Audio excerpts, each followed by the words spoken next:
I just can't get away with the Ferrari on the wheel. I tried it today. Can't drive it. Right, I'm going in the party. Catch y'all later. Right on, Dan.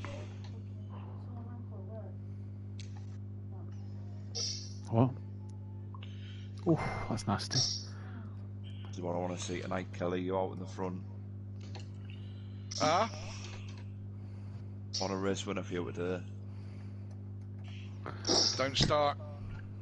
I've already got a qualifying ban, so I'm starting from the back. It's probably a good thing. Going to be blind luck round here. Blind luck. I wouldn't even start, Kelly. I just let everyone go off the line and just slowly come behind them. Yeah. Yeah. But the problem is, anyone has a spin up and down the mountain, you're going to get in it, you know? Yeah, just get steady away, mate. Just try not to damage your car. Everyone, if people get damaged the car too much, they'll have to pit and you'll get in places.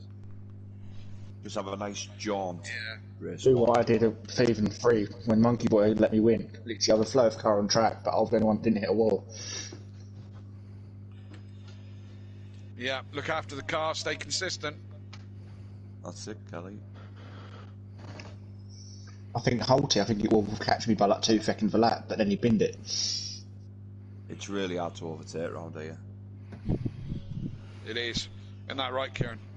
Yeah, I'm not going to get alongside tonight. We've already tried that one. Oi! That's your first strike for the pair on you. We were side by side round here, weren't we, at one point, Matt? You know, because we've had history before here, we won't see each other all night tonight. I'm not going to mention it at all. Now you've just jinxed it. I'm not going to mention your history at all. I'm sorry, Fucking Kelly, but me, Welshie and Deeks was the funniest round here. No, I'm not going to mention. I don't live in the past, Kieran. I don't remember the past. If you're not going to mention London buses, then. I won't mention the London buses. I won't mention Joe. For those who's watching my personal stream, we're over to Simplay Motorsport. It's much more exciting. Do you remember that back with me, Welshie and Deeks? That was funny as fuck. Yeah, that was absolutely brilliant.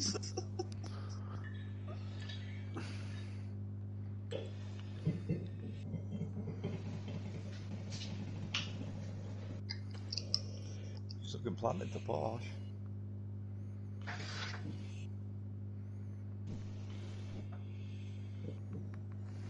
Whose Porsche are you watching? God. Oh, Jesus Christ. Oh, fuck. Cool. Everybody got their invites, yeah? Yeah, I got mine. I'm just finishing this race.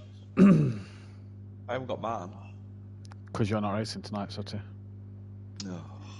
You could be. If you played your cards right. Well, you could be next season. Oh, yeah. Without doubt. I'm going that way, aren't I? Dart it. Fucking they've already took the website down. The servers will be next. Yeah. Mate, if they've got rid of the forum, they're just not bothered, are they? I don't give a shit now. They've made their announcement and that's that. Yeah. Right, I'm going for a slash minute. Kelly, I'm going to be in the other party, so I shall see you on the podium. I intend to see you on the podium, my friend. Don't forget, someone's paying for that domain if they've already shut it down.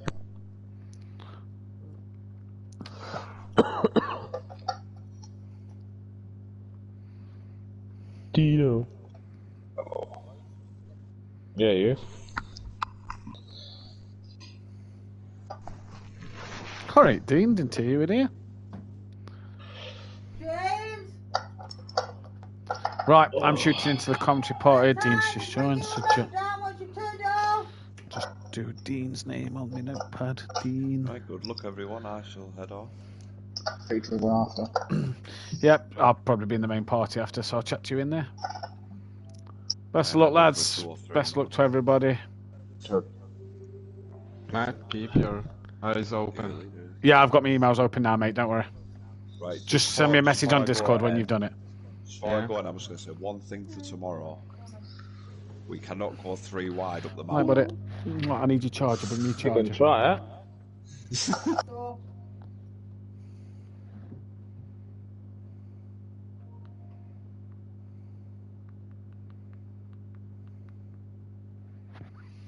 Oh, Dan Davis. Whoa. Lovely little Dan Davis. Whoa.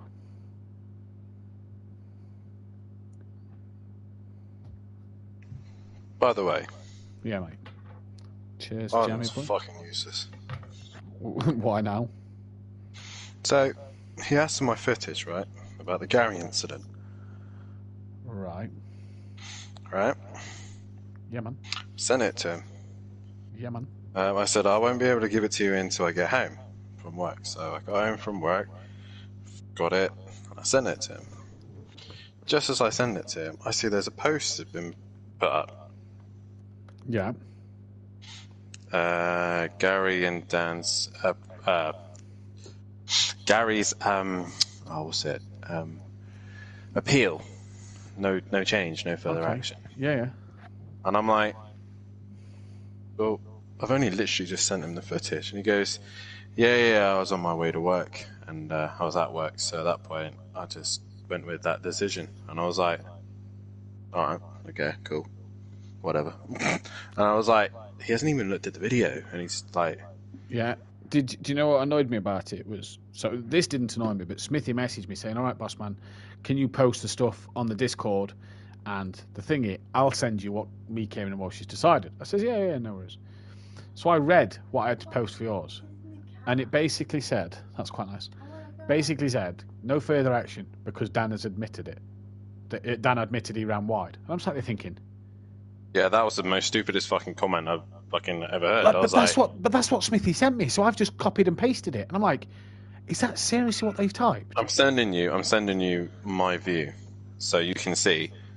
I've sent it to you now. Yeah, I'm watching that, mate. Get off me, Gary. Fucking hell, man. I love that.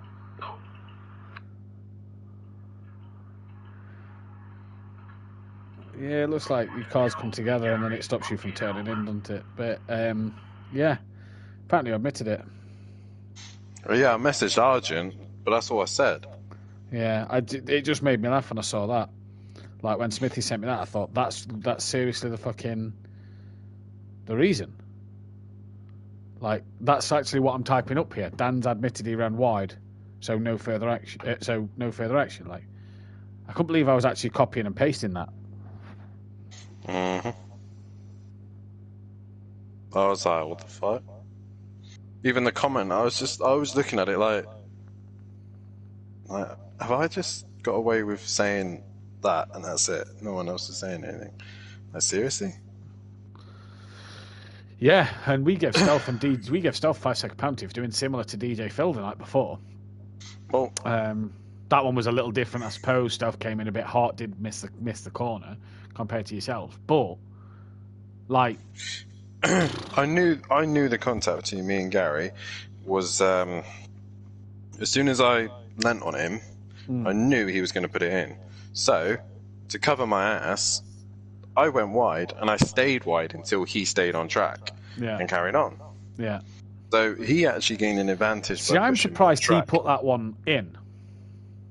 Apparently there was a second one. I think at turn 1, 2. Can't remember. There's another time. He says it's just after that one. And I thought he was going to put that one in. To which he didn't. I mean, don't matter. He was driving like a penis. I was on the hards, driving like a penis. So, I mean, arguably, it was for fucking last place, man. Yeah, like, yeah. That's what annoyed me about the. It's like, come on, man, we're fighting for last, and you gained an advantage out of it, not me. Yeah, exactly. Wow, her eyebrows are fucking hideous.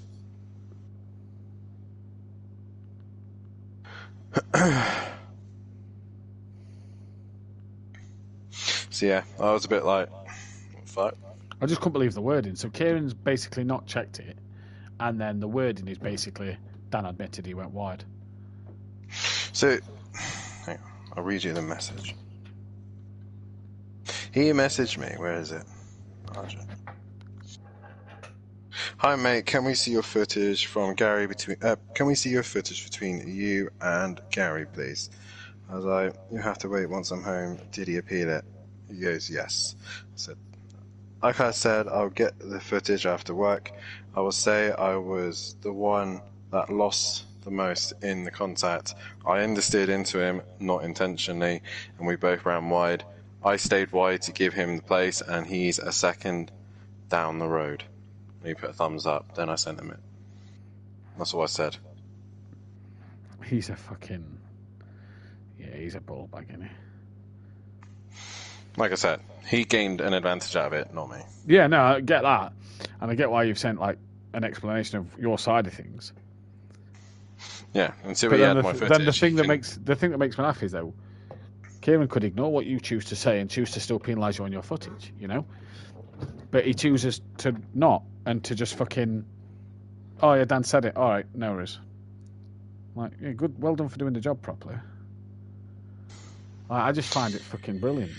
I've given up. Like, to the point now... Do you know the best thing is, he said to me last night, yeah, I'm probably not racing next year. I've got his Christmas, I've got his job at the post office. I'm literally working my normal job, then going to the post office to help pay for the wedding. I said, yeah, no worries, man. I'll stick around to do stewarding and shit. Oh, I can do both leagues if possible. Oh. Yeah, if he does, then we make this system. 100%. So he has to follow it.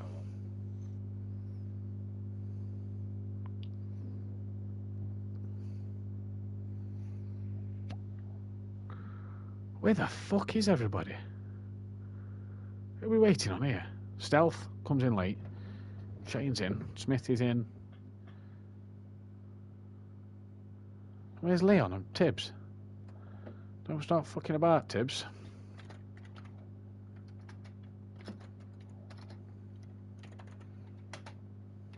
Who else do we normally have? So 17 is Tibbs, Leon. That's 13. Stealth 14.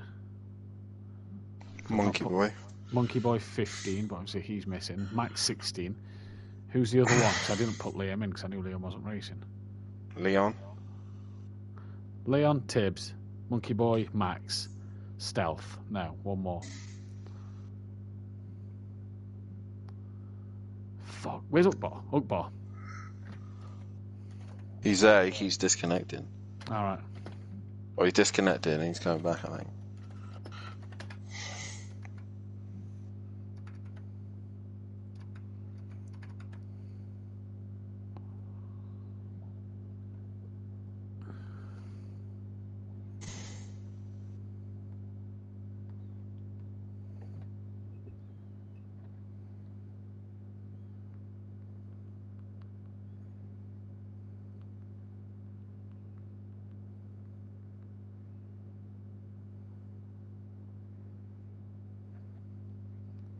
Leon's in. Loading project cars now, restarted it. Yeah, no worries. Ukbar. Turn fucking vibrate off on light, you fucking cunt.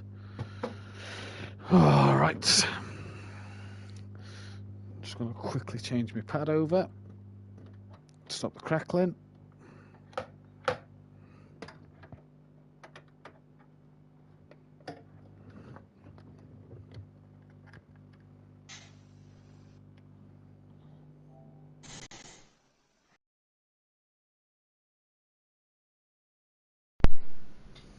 Can you hear me?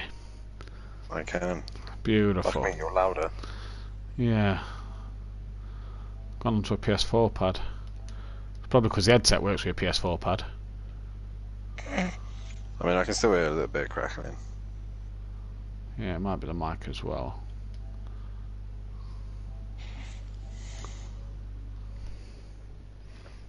Right. Here we go, hook bars in.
Good evening, ladies and gentlemen, and welcome to Simplay Motorsport, here for rounds 15 and 16 of the season, and probably some of the toughest rounds we have this season. I'm your host, Matthew Duffing, and joining me in the commentary box, as always, is my partner in crime, the one and only Unorthodox 16, Dan Davis. Dan, how are you this evening? Are we looking forward to... Well, in fact, it's a silly question. I know you're looking forward to this one, in particular tomorrow night more than tonight. But how are you?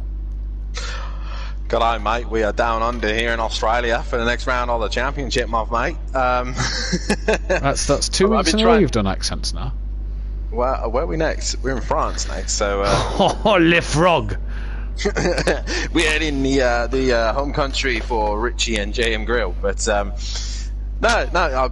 everyone knows how much I love this circuit, and yeah, we are here, Mount Panorama Bathurst, and what an iconic track this is. I absolutely love this circuit. This will put hairs on your chest, this track. This will teach, this will show the drivers from the screwdrivers, as many would say, but what an awesome night we have ahead of us, and could be some interesting racing for sure, due to what could be lurking around in the races for sure. Yeah, what can be lurking around. What isn't lurking around is a lot of drivers. Dan, no Monkey Boy, no Tibbs, Leon Fernie on a race 1 ban, Liam on a week's ban. So race 1, very empty. You see 11 drivers currently out there on the grid. No Tibbs at the moment this week. No, I said no Tibbs, didn't I? I meant no Max. No Max this week. So no Tibbs in the session yet. We hope to be joined by Tibbs very, very soon. We are expecting 12 drivers on the grid. The other thing to note is that qualifying 1 is going to be very quiet this week because of the fact that in qualifying 1, KLF, Bryn and Dean Wasocki all have qualifying bans. So not only are there drivers missing, there's drivers on qualifying bans. And Dan, Kelly loves this circuit, goes well around this circuit, can't qualify in qualifying 1. How bad does that hurt him? Oh, massively, especially on a circuit like this. When you look at the track guide later on, it will explain why it hurts a lot around here. But nonetheless, these boys all carrying qualifying bans on the one circuit. They probably don't need the qualifying bans. You want to be out there and try and get yourself on pole position to set yourself up best for the race. And yeah, I think for Kelly, it's going to hurt him the most because he has been the one looking forward to this race the most. And in a car that I know for a fact that is very, very strong around here. And obviously, fond memories of this circuit for 3 of our drivers, Dan, and 2, this man in particular, who had a bit of argy-bargy with argy-bargy, and then had what was a fantastic race win, but the championship stripped away from him at the end. We go back to season 3. Rabbit Joe took the win on second places in the championship at this very circuit, wasn't it? And it was a fantastic night. If I'm right, it rained that night as well. So what a night's worth of racing that was that night. Are we in for more tonight as well? Hopefully so.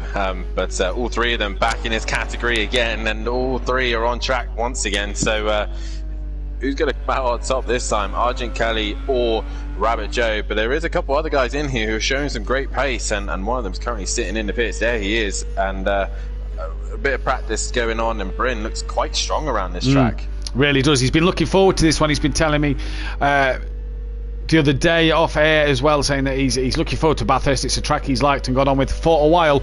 Speaking though of being down under, let's go and take it to our track guide. Let's see if there's any Kieran Argent London buses, as that's where the saying came from back at Bathurst in season 2. With Dan Davis taking us through your track guide.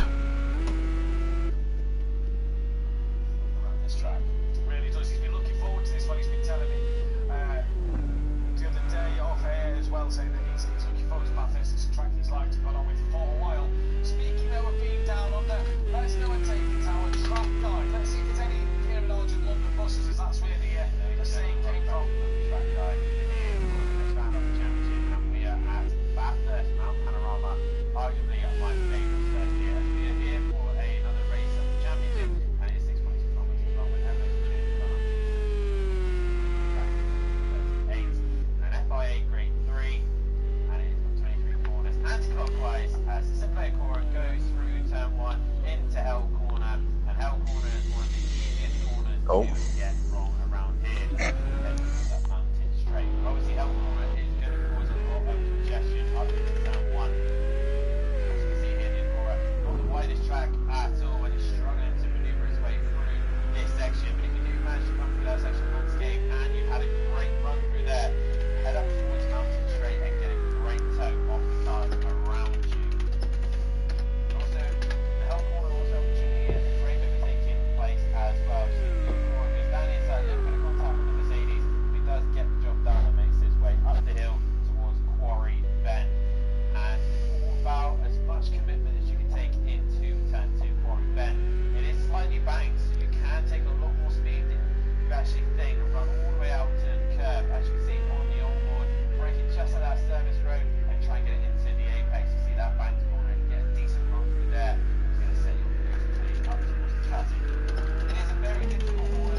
Gave up on that pronunciation, did you, Dan? To be well balanced and under control as it heads downhill, making sure you've got the car in a nice balance set up. So you're Some of the names were stupid. Downhill, which you can see now as the vehicle comes downhill.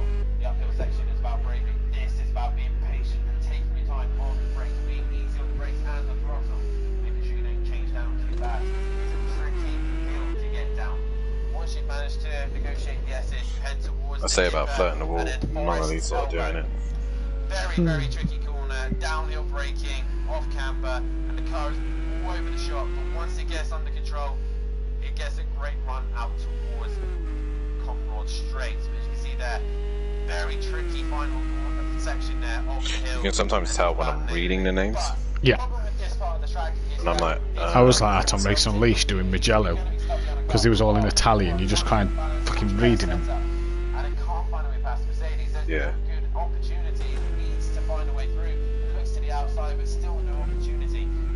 Section is all about being patient and setting yourself up ready for Forest Elbow as it heads towards the S's and the Dipper. You see that your core is so much better. The Big Dipper. Oh, Kelly's just flirted with the wall. He touched it. Flirting was it giving like a little tickle? Oh yeah, tickle me. You don't want to touch it. Down towards the chase, you can go across this white line as long as you stick two wheels on it, over the chase and into the final section of the chase. Making sure you get the car stopped. You may have nailed the lap here, but you can still mess it up with these very basic corners. Chase is definitely an opportunity to overtake. You call it down inside the chase. Kieran moaning about not being able to gain down the chase makes me laugh, because it's like, well, you're running full downforce. I'm still pounding and everything. I'm running 2 and 5, I think. I think I'm 2 and 8. The little straights. Oh, just fucked that up. Straights mean nothing. It's all about the hill. As I say in the commentary, track guide, it's all about confidence up and down the hill. If you can't do that, then you're fucked.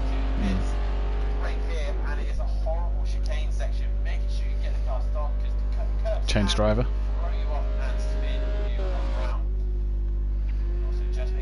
Welcome back then, ladies and gentlemen. Thank you to Dan for that one. What an absolutely brilliant track guide, as always, from Unorthodox 16 then. And he's taken us through an absolute corker then as we head into the end of free practice, and 9 minutes 51 seconds left, and Argent, current quickest man out there on circuit at this moment in time. Your track map, your track facts then for this race are as follows. They come on screen now. Bathurst rounds 15 and 16, Mount Panorama here in Australia, down under 6.213 kilometres, a 3.861 mile circuit with an elevation change, of 174 metres, 571 feet. Opened in 1938. It's an FIA grade 3 circuit with 23 turns, and it is anti-clockwise. Quali records for Pro-Am then look like this. It is Rabbit Joe, who has the qualifying record of 2:06.7, look nowhere near beating that tonight. Smoky Devil in the race with a 2:08.8. And in terms of most pole positions, that goes the way of my partner in crime tonight's teammate Little Leach with 2. And Rabbit Joe, the most wins around this circuit, Dan. And obviously likes the place, loves the mountain. Currently a bit off the pacer. Yeah, a little bit off the pace, but we're not quite sure what fuel they're running. So at the minute, 37 litres of fuel. Arjun a little bit lower. Dean's 32. Kelly's running the most amount of fuel, and he's only a second and a half off the pace. But like I said in the track guide, it's all about confidence. This track, it's I like this circuit because I've driven it a lot. I've really tested out the circuit. I've driven it in every single car. Being able to get up and down the hill with confidence, not with speed, but with around the track. If you cannot get up and down the hill without hitting the wall, then you're not really going to gain a lot of time. And I find also as well that even though you may have had the perfect lap, do not take the final. We've gone off air. For some reason, that was just buffering like mad. Your stream sounded behind. Yeah, the stream is a little behind what we are. I'm getting it live to OBS, and then obviously OBS plays it back, so it is a little behind what we are. But yeah, we was just behind a little minute. We was lagging like fuck there.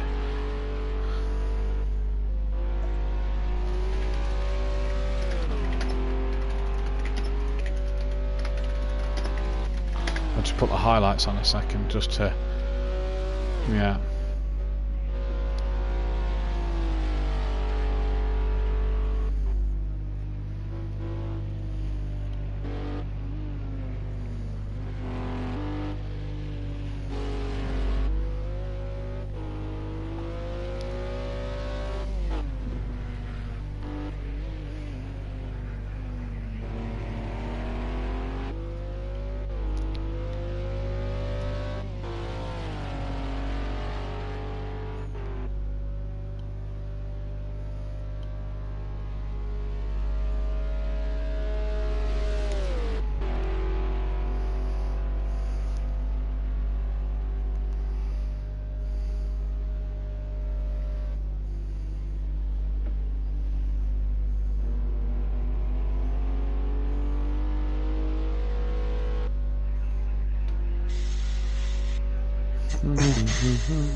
Right. Okay, just change driver. When we change driver, we're back live. Welcome back then, ladies and gentlemen. Apologies for the slight technical error there. Not sure what's happened just then, but we are back live now, so hopefully we are all good to go. Dan, what was you saying just a moment ago? Well, basically just flirting with the hill.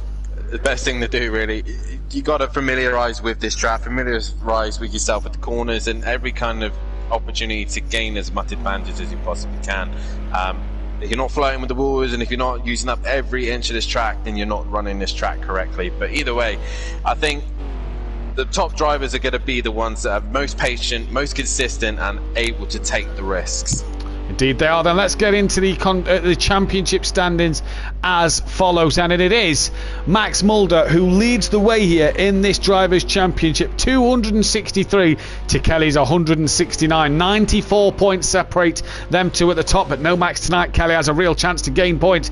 Kieran Argent moved up into P3 after last week's great drive at Sakita with a double second place. He's 99 behind. He has a great chance tonight to close the gap as well. Monkey Boy not here in 4th place, so that means Shane, who's 8 points behind him, has a good chance to close that gap. Oakbar's P6, can he move in on Monkey Boy as well as Rabbit Joe's in 7th? Leon Fern is up to 8th, but with a race 1 ban, that could hurt him in his pursuit of staying ahead of his teammate from last season, Dean Wasocki. 10th place. Excuse me. 10th place is DJ Phil Green then on 99 points, with Welshie P11 on 90. Where CC Smithy then is on 84 in P11, with Bryn 13th on 78. Buzzy Boy 14th on 67, with Stovsloff 15th on 55. And Exit Tibbs, after a great drive last week, 26 points for him. Not yet here tonight though. We hope he gets in time. In terms of the constructors battle, then it's the SRL Racing team who are 55 points clear of Audio Sport and 2 Old Pros, but won't score a single point in race 1 with Leon Fernie, Rex Span and no Max Mulder. P3 then SFA Acora, they're 129 behind both their drivers here, with only 11 drivers currently on the grid. That's huge for them tonight. Terminal Velocity Racing, they're 4th. They've got both their drivers as well as the Super Crash Bros who are in P5. Wakasaki Racing missing a man down to P6, has his MC Motorsport down in 7th, and Simplay Racing in 8th place. 270 Drivers' Championship points still left up for grabs, and 470 constructors points left up for grabs. Dan, it is anybody's game at the moment in this championship, and so far, if you're Max, it's looking quite pretty, but not here tonight. This really gives Argent and Kelly the chance to close in on that championship lead. Yeah, definitely so. And at the minute, if one of these two are really going to try and make a dent into his lead, they really have to have the perfect night. They really have to do an overtaker, win both races, take fastest lap and 1 pole position. That will give him a hefty amount of points to bring that gap down to Max. And especially with circuits that anything and everything can happen. Obviously, we got Bathurst here, and this is going to be a messy round nonetheless. But you've also got, next would be Le Mans. a track that a lot of people tend to struggle with, but we know for a fact the Audi is very, very strong there. So Max could come back and dominate there. Yeah. And then you've got loads of other circuits like Silverstone and Brands at night in winter. We don't know what's going to happen there. And also then we finish the season off at Daytona, which I know for a fact, because I'm in the car, the Audi is actually quite slow at Daytona. So we'll see what happens. But anything is still up for grabs, not just in the Pro-Am, but in the Pro as well. So it is all still to play for. It is also to play for, unfortunately, for the drivers in the Acura, Ferrari, Ginetta and Audi in this league. They've got no Mercedes to go up against. The Porsche at Daytona will probably seem the favourite. But yeah, they're probably a bit more of a chance of beating the Porsche than a Mercedes. They've not got to worry about that one tonight, though. They've got to worry about the mountain. And with I'm a Celebrity on the telly here in the United Kingdom, which sim play driver will want to get out of here tonight on top, or which one will just want to get out of here and put it behind them, because it's a track, Dan, that will bite you on the rear if you do not get it right. Just ask this man, who's at the minute 22 seconds off the pace. His teammate, however, not yet set a lap time. I don't even think I've seen him out on track. Yeah, so DJ Bill keeping his cards close to his chest by the list of things. But I've got a question for you, Matt. Go on. Obviously, you're not the biggest fan of the circuit. No. You don't like it very much. So, 12-hour race round here. Mm-hmm. Or Bush Tucker trial? Bush Tucker trial. Depends on the trial. Eating the bull's penis? Nah, fussy to me. It's a 12-hour race then. Won't eat Chinese and a curry properly, never mind a bull's penis, so you know you're not going to get me to do that one. So I'll do the 12-hour Bathurst. What about buried underneath underground in the dark with snakes and rats? I'd rather do that than do this. Wow. Okay. Yeah. I'd still rather drive. I don't like heights. I don't like heights. I'd rather jump out a helicopter. Joe. You see how close Rabbit got to the wall? Yeah, well, that's impressive. What I mean by flirting. And again, this is the lines that you want to be taking. He could have got a little bit more there. He's the man to watch tonight, I think, Dan. I feel Joe, even though his time's not there at the moment, I feel Joe, he goes well here. Most wins at this track. And you're a big lover of this track, but even you don't have the most wins. Joe really goes well around the mountain. I'm the biggest fan of this track, and yet I'm not even that successful around it at all. I have the record for the race, but that's about it to my name. I think I've had one win here. I think to my name. Yeah, one win. Yeah, one win. Yeah. Rabbit Joe has a history of doing well here, so we'll see what he can do tonight. Even my teammate has more pole positions than me. Most success around this circuit. And Rabbit Joe 1 pole 2 wins. Kieran Argent 1 pole 1 win. Andy 1 pole 1 win. Emo Guy, Peaceful, Kelly, yourself 1 win. And then Halty, Mazda, Smoky Devil 1 pole position. Little each 2 pole positions. So so Argent's had a win and a pole. Kelly's had a win to his name. Joe's had 1 pole and 2 wins in terms of the Pro-Am drivers. So really, if you're Dean, Shane, Bryn, any of the other guys, can you get your first win on the mountain? Can we have someone else on the mountain win here for the Pro-Am boys? We'll see, though, as we go into this one a little later on. In fact, we go into the qualifying session in just a moment, where, don't forget, Dean Wasocki, Bryn and KLF have qualifying bans. So we'll be down to 8 qualifiers in this session. In fact, no, and Leon Fernie, because of the fact he's got a qualifying ban and a race 1 ban. So we're down to 7 qualifiers in this first session.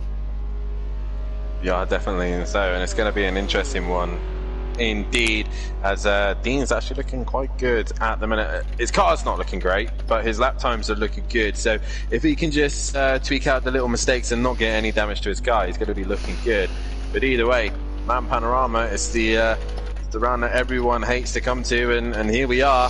Who's going to be king of the hill? Who is going to be king of the hill? Dean currently 2 temps off the back of Argent. I think that'll hurt Dean.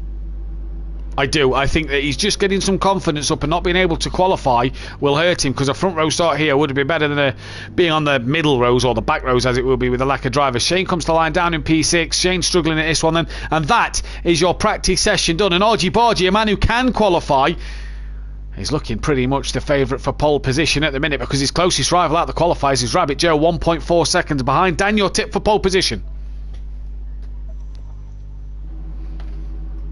You can't look past Argent, can you? He's looking good, he's looking strong. But to be different, I'm going to say Rabbit Joe for pole.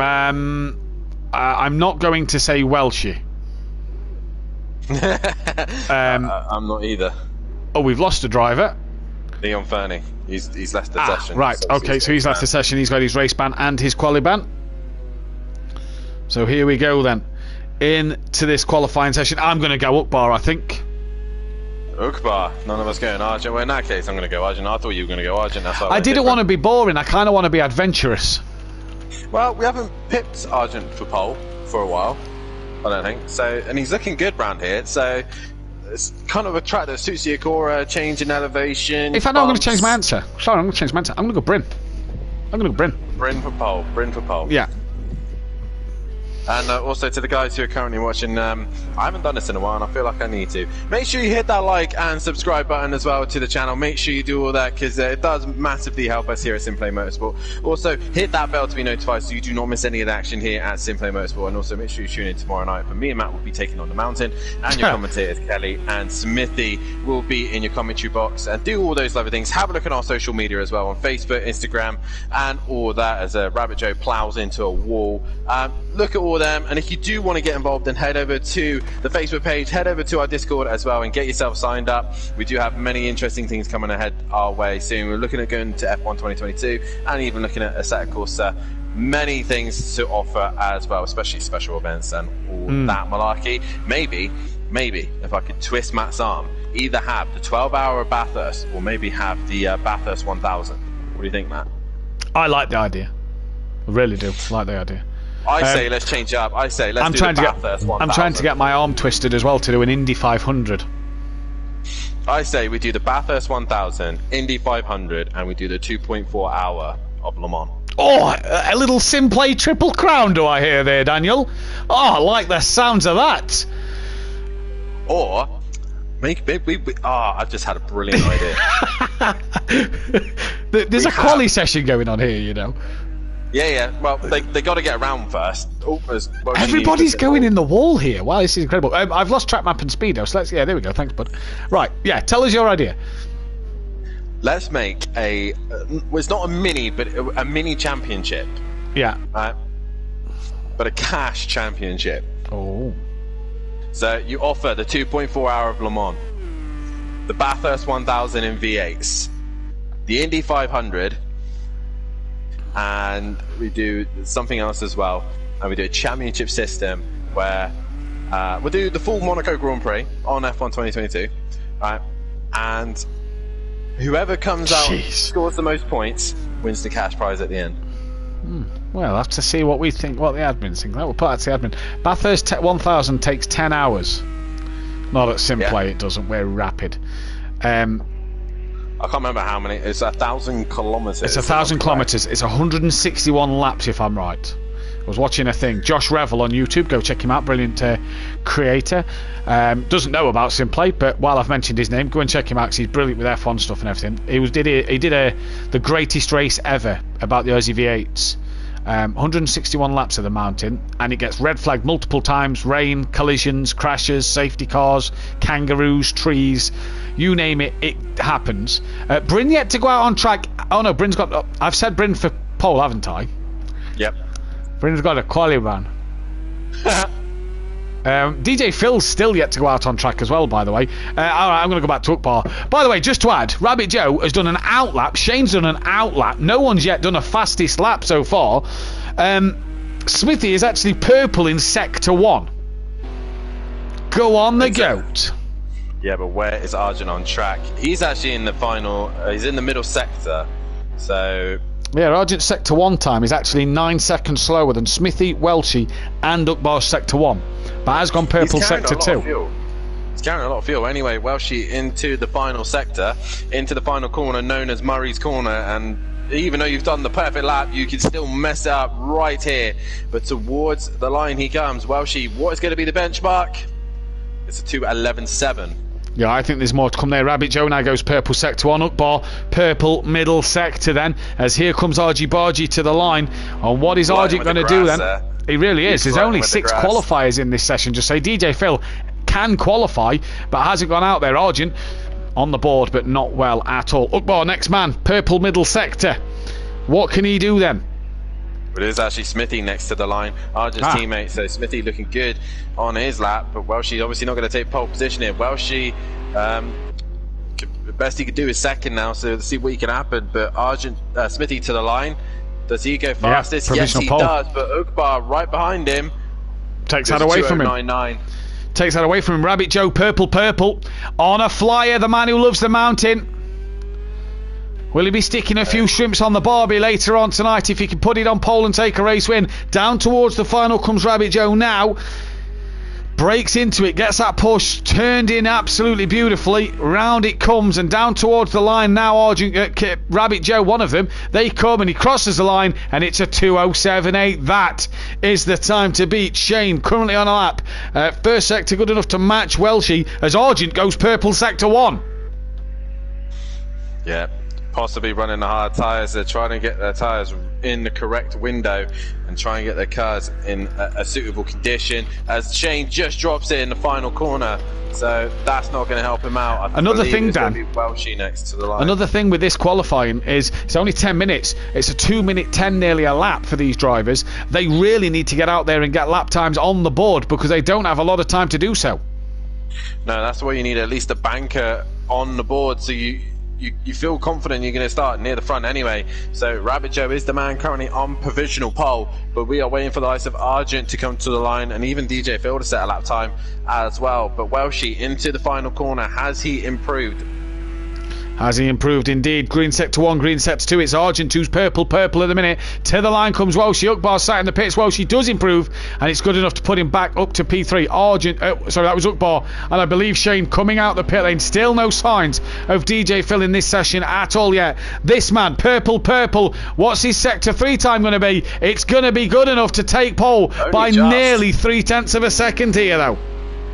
Yeah, only just though. That's all he had. As Smithy now coming towards the line, what is he going to produce? Can they get an SFA Acura Racing 1-2? Smithy into the final corner now. Indeed he is, and down towards the line he was on a personal best lap here for Smithy. Is he going to improve in that final sector? He does, and bumps himself back up into P4, demoting Welshie down to 5th place. Goes into the pits. I think that'll be Smithy done. Rabbit Joe, is that him done then? He could get out, but he has to nail it as quickly as he can, and I don't think he'll get round in time. 2:11, 2:10, 2:9, 2:8, 2:7, 2:6. I think Rabbit Joe is done then. So it is going to be between the four Rabbit. Where?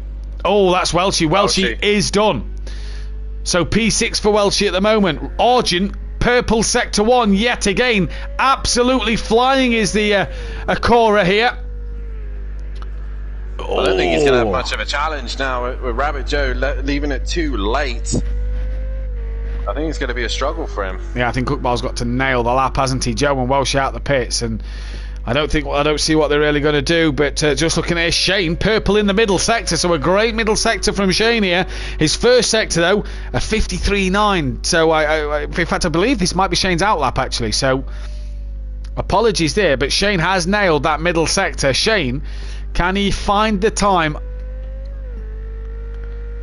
I say that Argent's just purpled the middle sector yet again by nearly 100th of a second. So Argent absolutely flying at the minute. He's purpled the middle sector and the first sector again. Here comes Shane to the line. This is an outlap for him, and his outlap was 5 seconds quicker than his fastest lap at the moment. Uqbar in the background, he as well is on an outlap. He comes to the line now, and he will start his flying lap. Kieran Argent, 48 seconds left on the clock, improves by half a second. 7/10 now clear of Rabbit Joe, who's back in the pits. The next man, I believe, is Welshie trying to get to the line, but 39 seconds from there to the start line is not going to happen. DJ Phil did not qualify in this session.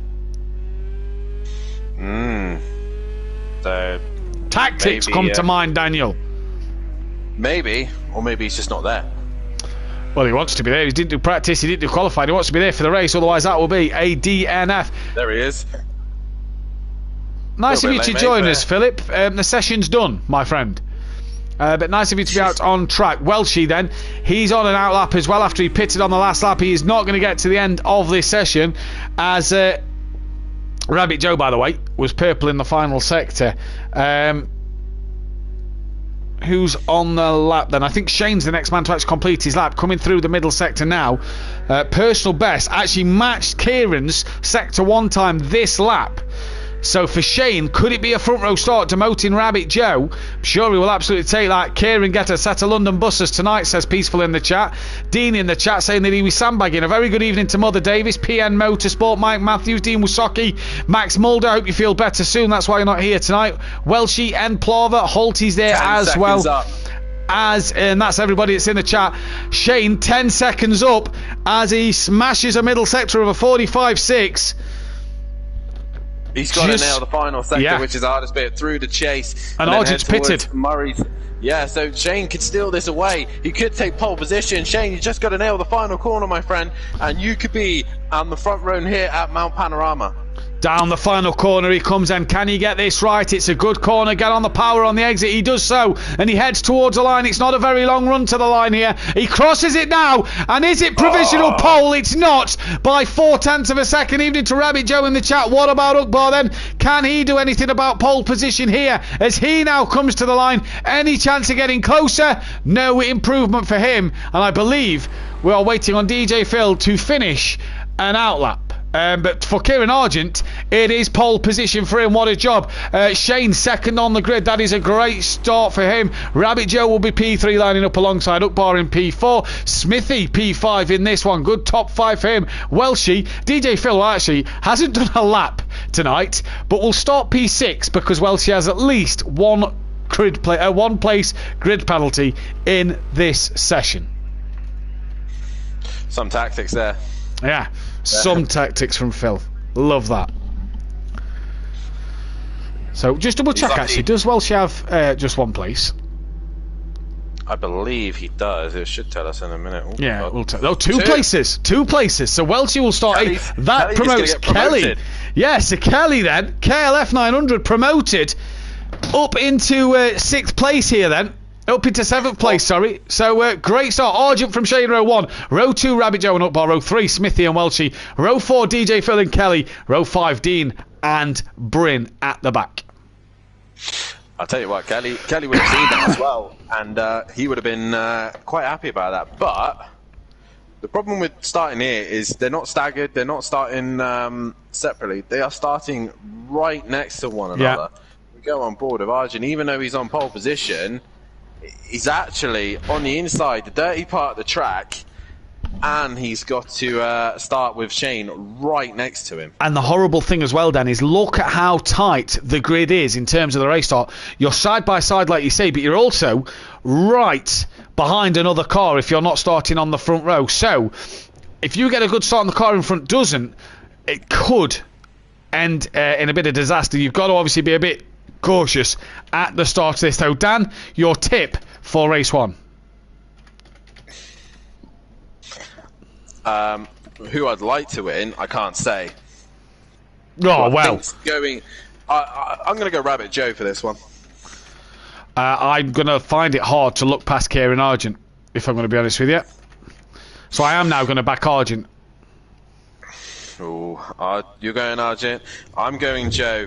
What did everybody else in the chat reckon? Let's get your idea on who you think is going to take the race win here this evening. Mount Panorama, Bathurst, and just gone past the halfway stage of the championship. Everything's still to play for. And like I said, hit that like button, subscribe to the channel, hit the bell to be notified so you don't miss any of the action here at Simplay Motorsport, and do all those lovely things. Have a look to our social media. And also, while you're in the Discord, have a look at all the drivers' live streams, because they all do put on a great show on their side as well. Give them the support they need.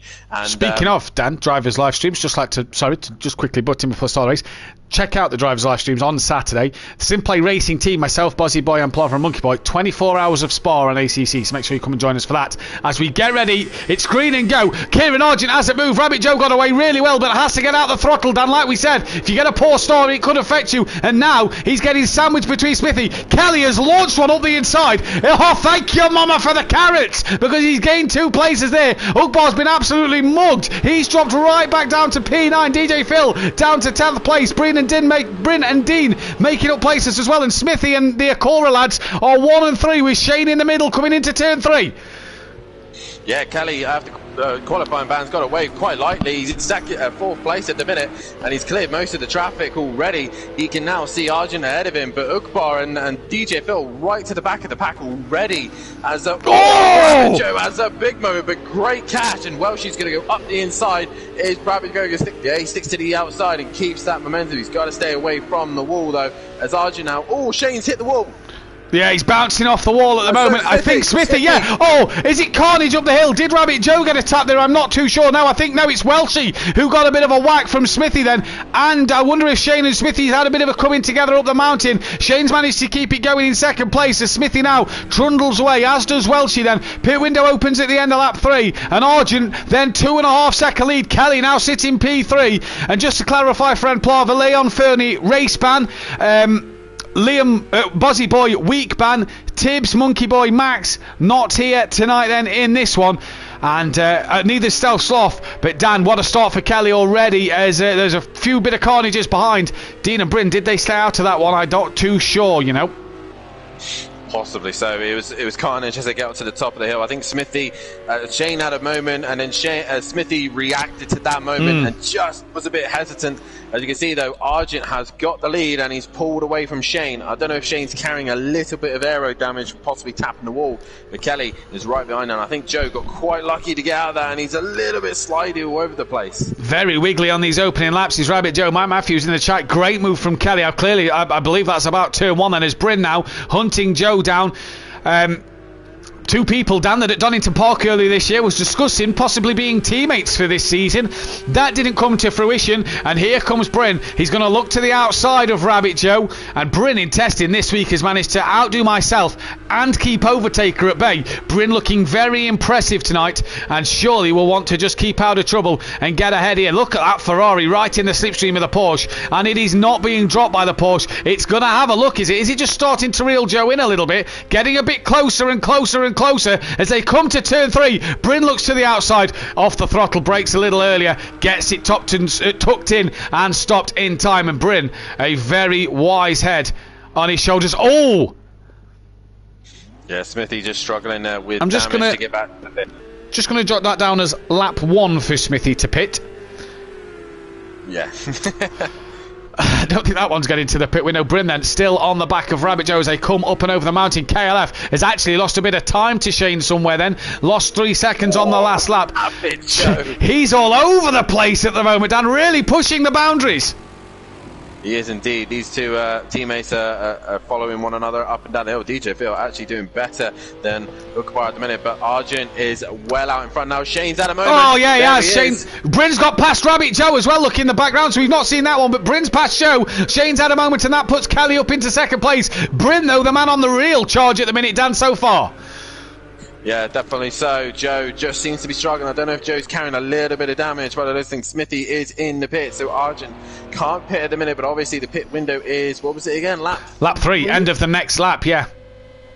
So yeah, I think some of these guys might be carrying a little bit of damage, but Argent's long gone into the distance. He's got 7 seconds over Kelly. Like you say, I think Smithy and Shane had a bit of coming together at the top of the hill, and that allowed Argent to just go, and he's had great pace at the moment, and the Acura, a very well-suited car to this circuit, chassis-based. Apart from the Conrad straight down into the chase, the Acura should be absolutely flying around this circuit, as should the Ferrari, to be fair, and we're seeing Bryn here. I wonder if Bryn's quicker than Shane, will we see a switcheroo, because Bryn on a real charge at the moment? Yeah, possibly so. Or they'll decide to pit him early, get him in and get him out the way, out of this traffic, so they can carry on. Just to show how much pace that Argent has, he's doing a 2:07.8, the rest 2:10s, 2:14s, 2:12s. Even Dean in the 2:13s, he's had a moment somewhere, I think, because he was near these guys. I wonder if he's picked up a bit of damage at the top of the hill as well. So Kieran Argent here said to me before we came on air that, you know, he felt really good last week at Skeeto, 2 second places, and he was really good. Got our vote for driver of the day, just didn't have enough for the race win. Well, I think tonight, all being well so far, he could be on that way to winning the race. As Shane not giving up on KLF and Bryn not giving up on the pair of them, but they've all dropped Rabbit Joe here. Yeah, Joe is struggling. I'll probably give him the commentator's curse now, but it's all about getting into a groove now. Even though if you are carrying the damage, you can't let that affect you, because you need to get in the groove here. As Kelly has a big lift through there. as they all skim the wall, but Argent well out in front at the minute and controlling his own pace. Kelly's made a little bit of time on Shane through that section there. But here's the tricky section. Bryn, yeah. Really sketchy there. NASCAR style, tugging the wall and getting round it as quick as you like. But I wonder if Kelly's just a bit more confident up the mountain than Shane. I wonder if Shane's carrying a bit of damage after his earlier excursions in the wall with Smithy. As this is then where that Porsche can use its power, but the Ferrari's no slouch in a straight line. Kelly 7/10 up on his best lap, and that is still going to take him nowhere near the kind of pace of Argy Bargy at the moment. As here he comes, look, down into the chicane. Oh my days, that's a little deep. You've got no pressure. Manages to collect it all together then, as here comes KLF, and look at Shane, he's just gained that bit of time down the Conrod Straight. Brake seems to be a little bit better on the Ferrari than it is on the Porsche, as Rabbit Joe's now coming back at Bryn after his little excursion. Argent now is going through the final corner. Kelly straight in. Kelly then into the pits at the end of lap 3. He's going for his early stop. He loves an early stop, does KLF, and he's straight in for it here. Drop him into, that's the question. He's come in. How quick is his stop going to be? And where's it going to drop him? I reckon it's going to put him behind Ugbar and ahead of DJ Phil. Well, it's a good stop. He's out the pits. I think, this could be ahead of Ugbar because it kind of feeds onto the exit to turn 1. So here comes Ugbar on the brakes. No, you was right, Dan. I was sorry to judge you. I know this trap, Matt. Don't you worry. Yeah. As, if it was Donington Park, I'd have been right, but it's not. No. So. But no, Kelly's off the limiter now. He can now hunt past Ugbar. That's the only problem he has now. He's dropped himself behind Ugbar. If he can clear him relatively quickly, or if Ugbar pits this lap, then Kelly's strategy could work. Argent's losing time a little bit because I was going to say Shane last lap was a 2:09.3, Argent a 2:10.3, and he's looking a bit sloppy now. He's got a little bit of space between clear air and space, and Shane the quickest man. Bryn 2:10, Rabbit Joe 2:10. I imagine Kelly would have been a 2:10 or a 2:9 provided he didn't pit. Shane just clipping that gravel a little bit there, and he's really struggling. Welsh is in the pits as well, so that sees him coming to complete his stop then, and out he comes. Smithy then has, I do believe, unlapped himself from Welsh till the end of this race. And Argent, look, already 1 point. Bryn! That is at the elbow, and Bryn into the wall. That is not what you want to see. He's had good pace. I wonder if he's had a wiggle coming into the elbow, though it can be a very tricky corner. And Joe now back into third. Dean now past Bryn up into P4, so Dean ahead. Wonder if Bryn will pit at the end of this lap to repair that damage. More importantly, where is Kelly going to feed in all this? Argent has had another moment. He's a little bit slow down this back section towards the chase, or through the chase he's been through. He's into Murray's corner, and now Shane comes up behind him. Shane is actually putting in some decent pace here, and is now starting to bring the gap down to Argent. He's just got to be careful he doesn't go too wide. Kelly, though, is starting to bring the gap down to Ugbar, as Shane 2:08.6. So he's quicker than Argent at this moment of time. Obviously, Kelly's lap times will be slightly different, but due to the fact that he went to the pit, and Ugbar straight to the pit, and that's going to help Kelly out massively. Clear air, and off he goes. That gives Kelly a massive free part of the circuit. Bryn's got back ahead of Dean Wasocki then coming through turn 1, and Kelly then now free track to go ahead of Ugbar. Where will Ugbar feed out his teammate DJ? Here he is, you see in the background. Smithy will also unlap himself from Ugbar in this race. I do believe Ugbar is now away, so that's a decent stop for the Terminal Velocity Racing team. Argent then up the hill, just losing a bit of time still to Shane, Dan. Shane just maybe getting into the flow of this circuit. He's up again on his Delta here. Yeah, he just needs to get into a groove. Do not push too hard. Do not flirt with those walls too much, or you will end up losing time. And Rabbit Joe, I think, is carrying damage.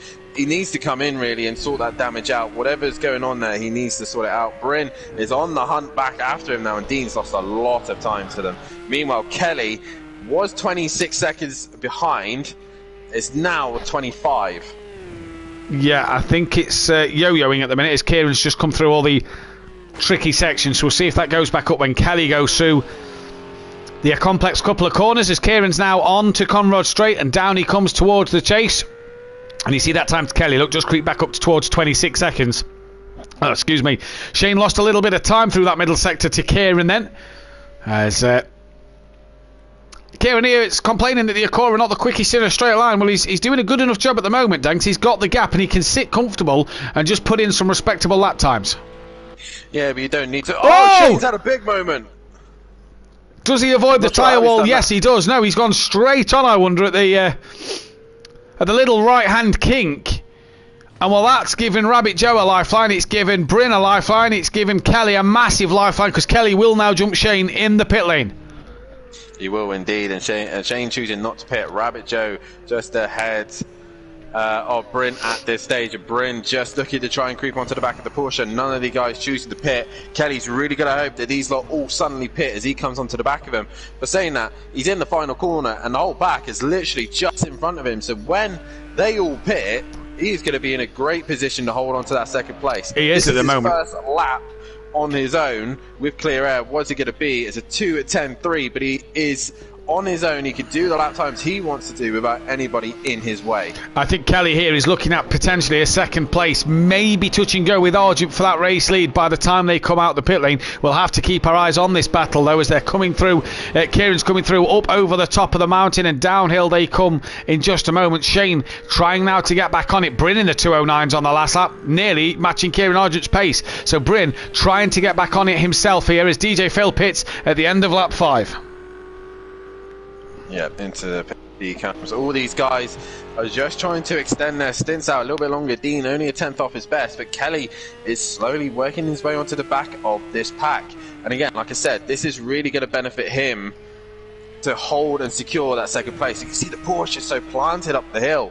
It's not wanting to move about. It's not wanting to snap and change direction. It's doing everything that Kelly wants him to do, while the rest just seem to be struggling up that section. Yeah, they do indeed. Smithy has unlapped himself from DJ Phil, and Welchie has got past DJ Phil. A top 10 finish for everybody tonight. This is going a brilliant way for everybody so far. Obviously, Leon Fernie will be back with us in the next race. That'll be great to have him out there on the grid.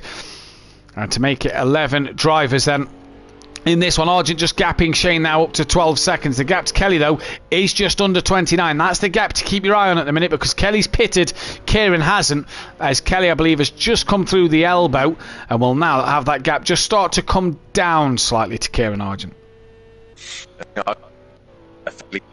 Lap.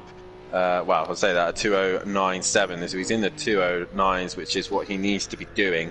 Kelly's just outside of those, but not by much. He's half a second slower. But anything can still happen. Shane towards the line now. What does he do at 2:10s? Joe, I reckon he's doing a 2:10 as well. Yeah, all these guys are always Dean in the background, just had a big wiggle. And I would start to think that these guys want to start coming into the pits relatively soon. Or are they waiting? Yeah, are they waiting indeed then? Dean just 2/10 off of his best lap there at the moment in time. Bryn then 2:10, Rabbit Joe 2:10, Shane 2:10, Argent 2:09, Kelly 2:10.4. So really are all sort of matching each other for pace. And Kelly won't mind matching the pace of Shane, Joe and Bryn and being quicker than Dean because he knows he's going to jump them 4 in the pits. It's him wanting to be quicker than Argent, I think, that he'll want here as Kelly looks after, I do believe, his second win of the season, if I'm correct. I believe it will be. It will be, yes. Yeah, and obviously the more important thing is the Porsche 50th win. 50, yeah, Emplava really wants the Porsche to get a 50th win because Emplava a month ago did a lovely little graphic that you keep seeing on our socials and everywhere that we, I think the last one we did was Smoky Devil's 150th. Well, the Porsche has a chance of its 50th win. Provided he gets it done. It would have been Leon Fernie's 50th tonight. It's going to be his next week. There's other stats coming in thick and fast as well. Lamborghini only needs 1 pole position for its 50th. Dan only needs 1 pole position for his 25th. Dan only needs 2 pole positions for his 50th. Dan only needs 2 wins for his 50th. Jamie needs 2 pole positions for his 25th. Argent will make his 150th next week. Leon Fernie will make his 50th next week. So it's all there up for grabs then in this one this season. That Acura, by the way, now goes on to 10 pole positions this season. As seeing as 10 only qualified, the top 5 cannot qualify for the next race. So at the minute, the way it stands, Kelly can qualify for the next race, Dan. Kelly's had a bad sector. I think he's been stuck behind Phil because obviously Phil was the closest one to him. Rabbit Joe is at a moment. Oh, he's in the wall. So he's in the wall of the end of the chase. So Dean goes through, and I think that will be Rabbit Joe into the pits. Kelly's not quite there, so Kelly's lost a hefty amount of time. And Argent, he stays out. Argent currently 9-0, so he's currently putting in some decent lap times. The top three, Dan, 209s. Good pace from the top three. Yeah, Rabbit Joe lost in a heck of a lot of time there, 2-2, and Kelly's got to hope that something happens to the leaders. He has got to. Something happens to the leaders. You are correct there, sir. Then Shane and Bryn. Then are they just putting in some pace to maybe stay ahead of KLF in this pit stop? We'll have to wait and see then as the race goes on. It's a very dark, dismal day here in Bathurst. Dean into the 210s as well, and now Dean up to P4 ahead of Rabbit Joe. A chance for Dean to maybe find some more points that he's lost in this middle part of the season, Dan. A chance for him to really come back and gain some big points tonight. Possibly so. Dean, the left drivers here, Dean can score some decent points and get a championship back on track. And he just had a little moment there. Rabbit Joe getting closer again. So Joe once again skimming the wall. I think he was using every part of that wall to stay on track. But there's not a lot going on at the minute, but I think all these guys, they're having a challenge and a battle with themselves and with the track. It's not a challenge against other drivers, it's a battle against the track. And I think this is the thing with Bathurst, is it's never a dull race round here, unlike we saw at Watkins Glen where it just got a bit kind of flat at times. The fact this is Bathurst and things like that can happen. A wiggle on a normal circuit, you're fine, you probably get away with it. A wiggle here, not really what you want to be doing then, as Kelly's 5.7 off the back of Rabbit Joe is 18.8 ahead of Ukbar as Argent's crossing the line now, stays out to go on to lap 9 of this race. Crosses the line, a 2:09.1 for Kieran Argent. Shane then, he comes down towards the line now. I'm surprised a few of these drivers haven't pitted yet. Obviously the teammates of Bryn and Shane, one of them they can't pit on the same lap, so one of them's got to pit at some point. Dean fine and Rabbit Joe fine to pit when they like Shane, Dan, in the 2:08s. Dean's in. Yeah, pumping in the lap times. Dean is in, and it's like I said, Matt, it's like these guys are waiting for something to happen. But we don't know what's going to happen, but we know. We know, but you don't. These guys don't. Evening to Sutty Apex in the chat, who's looking to get his qualifying ban back, who's looking to get his qualifying record back next week. Dean. Now, you see, you can never tell with Dean Wysocki if it's raining or not because of the fact Dean always catches the wiper button. You know you're watching Pro-Am when that man has his wipers on. That means he means business here.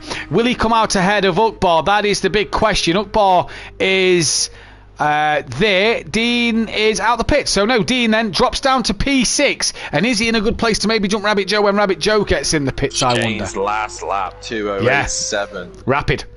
Really quick. He is up on this lap time as well, so he is bringing that gap back down to Argent. So Shane is on the move here as he comes through the middle sector towards the S's, down the Big Dipper and towards Forest Elbow. The Big Dipper, love that. Like a chicken. Like a chicken dipper, isn't it? In your tomato sauce with your smiley faces. You say that again? A kangaroo dipper. Kangaroo dipper. I let the celebrities eat that and I'm a celebrity. Go faster wipers. They work, says PN Motorsport. As Shane there, couple of tenths up on his best laps. With his best laps at 2:08.7, he's getting quicker and quicker. He's turned them off. The wipers are off, so Dean is going into cruise mode as actually he stuck in the middle of the middle. Who is that? It was Phil who was just struggling to get going by the looks of things. Yeah, Argent, Phil. 2:09.7. Shane into the final corner. Bryn's lost a lot of time here. He has. He's lost a lot of time to Shane and Argent over the course of this lap. Shane, 2:08.6, so takes 1.1 seconds out of Argent that lap. Phil's got to be careful here. We reckon he held Kelly up a little bit last time round. Don't forget, blue flags do not mean they do not have to get out of the way of the lead drivers, but they cannot defend from the lead drivers. So Dean has a tricky task on his hand to get past DJ Phil. The bonus for Dean is he's probably doing it at the best part of the circuit. Rabbit Joe, what has happened there then? Too much on the loud pedal and around he goes. Rabbit Joe messes up Murray's corner and around he goes. And Matt, maybe that's a sign because... Can you hear that? We've got rain. We have got rain then here at Bathurst. And if you're Ukbar Well, Ukbar, DJ Phil, Kelly, Dean Wysocki, Smithy have all pitted, and Welshie. So, do they have to pit again here then? The problem for Shane and Bryn is one of them surely has to come in at the end of this lap. Well, one of them has to. One of them will have to risk going in now, while the other will. Obviously, it's still not wet enough yet. It's still not that way, and obviously, the way the world works and the way the globe is sat, Australia are currently in their summer season, so the track is actually still quite warm. Track temperature is still quite high, so they will not be losing track temperature. Shane there just losing the rear a little bit as he goes down Forest Elbow. So how long till these guys think, you know what, it's too wet, let's put the wets on?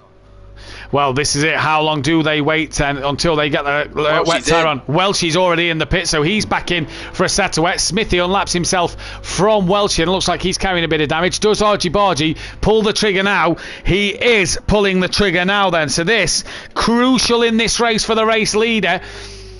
This man coming through the elbow now. Shane, oh, he's on the gravel, he's on the grass. Where's he? Yep. Oh, he's gone wide at the chicane, at the chase. He's gone very wide there. Is he pulling the trigger to pit for the wet tyre? No. No. What's he done? He's very slow. I think he wanted to pit, but Bryn's come in instead. Yeah, that is a strange one. Bryn has come in then. I think Argent's on his way out already. Or was that Welshie? I'm not too sure. That must have been Welshie. Yeah. So Welshie in and out, Bryn in, Argent in. What about KLF? Down the straight he comes. He's going to stay out and risk it for a chocolate biscuit then. Rabbit Joe's yet to pit. We imagine he's going to come in on this lap. There is spray now starting to form, so that's usually the sign that the wets are needed on the track.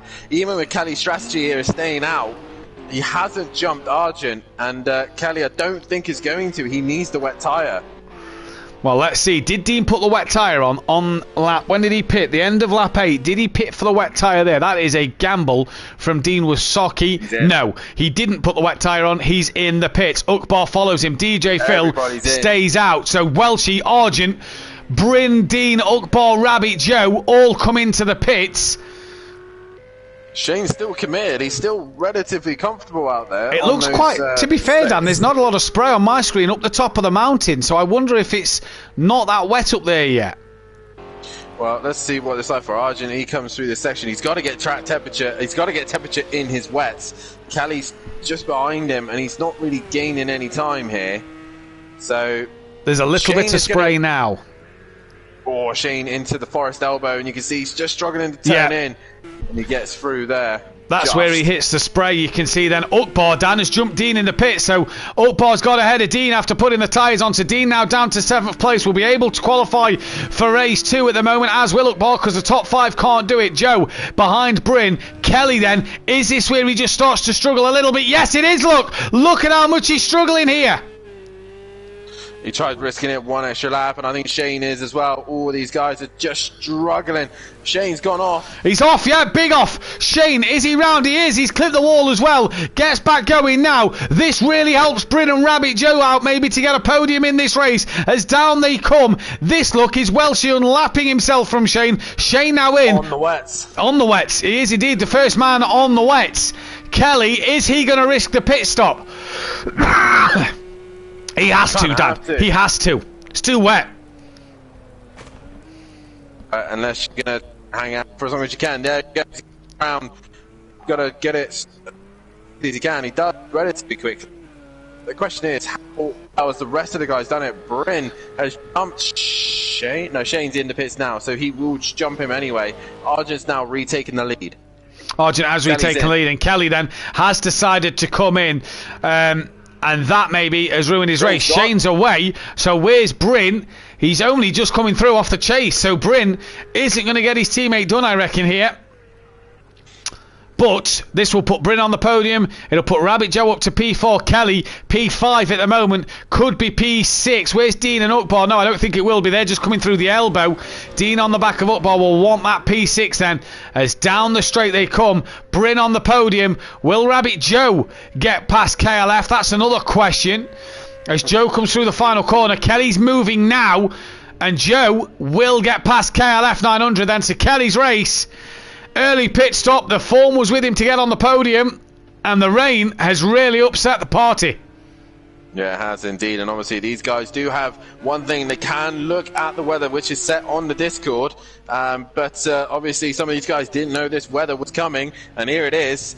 It's not heavy rain, but it's enough still to upset the slick tyre. Big puddle. Argent has played it very well. Big puddle forming at the final corner. Argent has played it very well. DJ Phil, I was just about to say, hasn't pitted to come on the wet tyre. He's got a huge amount of damage there. Smithy, 50 seconds behind. I believe that's Smithy coming to the elbow. So can Smithy here then? It is Smithy coming down towards the elbow. Can Smithy get himself DJ Phil green here? And obviously with DJ Phil, with damage as well, he's changing tyres. He's going to be there for a while. Argent, no, doing everything right so far. He's called the right strategy, and he's putting the car in the right place. Can Kelly catch Joe now? The Porsche is very, very good in the wet. I always say that the Porsche is probably the strongest car in the wet. Can Kelly hunt down a fellow Porsche and try and get past him? Obviously, the top 5 will not be able to qualify. So Kelly, Rabbit Joe, Bryn, Shane, and Argent all unable to qualify as it Has Joe just had a moment? I think Joe may have just had a moment because Kelly just pulled a bit of time. Joe just sounded like he was slow to get away, then coming down through the dipper, and look at him really sliding. That car was twitchy before. It seems even twitchier now, and Kelly really has a chance here to get ahead of Joe. DJ Phil still in the pit lane. Smithy is probably nearly there. Phil comes out the pits. I'm not sure where Smithy is in relation to him. Dean, though, has got past Ukbar. He has got past Ukbar, and you see there DJ Phil waiting for Argent to go past so that he can come back on track, and Smithy is going to try and catch him. DJ Phil back up the hill. Has he changed tyres though? He looked like he was. So Smithy on his way to try and hunt down DJ Phil, and Shane's last lap wasn't great, but obviously he just pitted. Yeah, it was his outlap, so 6 seconds slower than Argent on his outlap. Bryn, 2 seconds quicker than Argent, but at this stage of the race, it's lap 13 or 14, it's going to take a monumental mess for Argent in this one. Joe to Kelly back up to 5.6 seconds. Kelly's good in the wet. Can he catch Rabbit Joe, who in a 2:57, I think that was his outlap, wasn't it? Yeah, he's done a 2:17 though, Matt. So he's the fastest man out on track. Kelly with a 2:28, that's his outlap. So yes, apologies, yes. Kelly was looking for the puddles there by the looks of things. So oh, Shane's in the wall. Yeah, he's in the wall, big time in the wall, bouncing off of it. He's got 6 seconds to his teammate. He's got a bigger gap then back to Rabbit Joe, another 16 seconds back to Joe. So would he maybe swap with his teammate and settle for a 3rd place? Team points would be the same, and good points for the Super Crash Bros here to come back in this Constructors' Championship. Good points for Shane to maybe get closer to Max and that top 3 once again, as you have to say here, for KLF, while Max away, it's not gone the way he's wanted. He's really struggling with his damage. He's really... His angles aren't great, to be fair.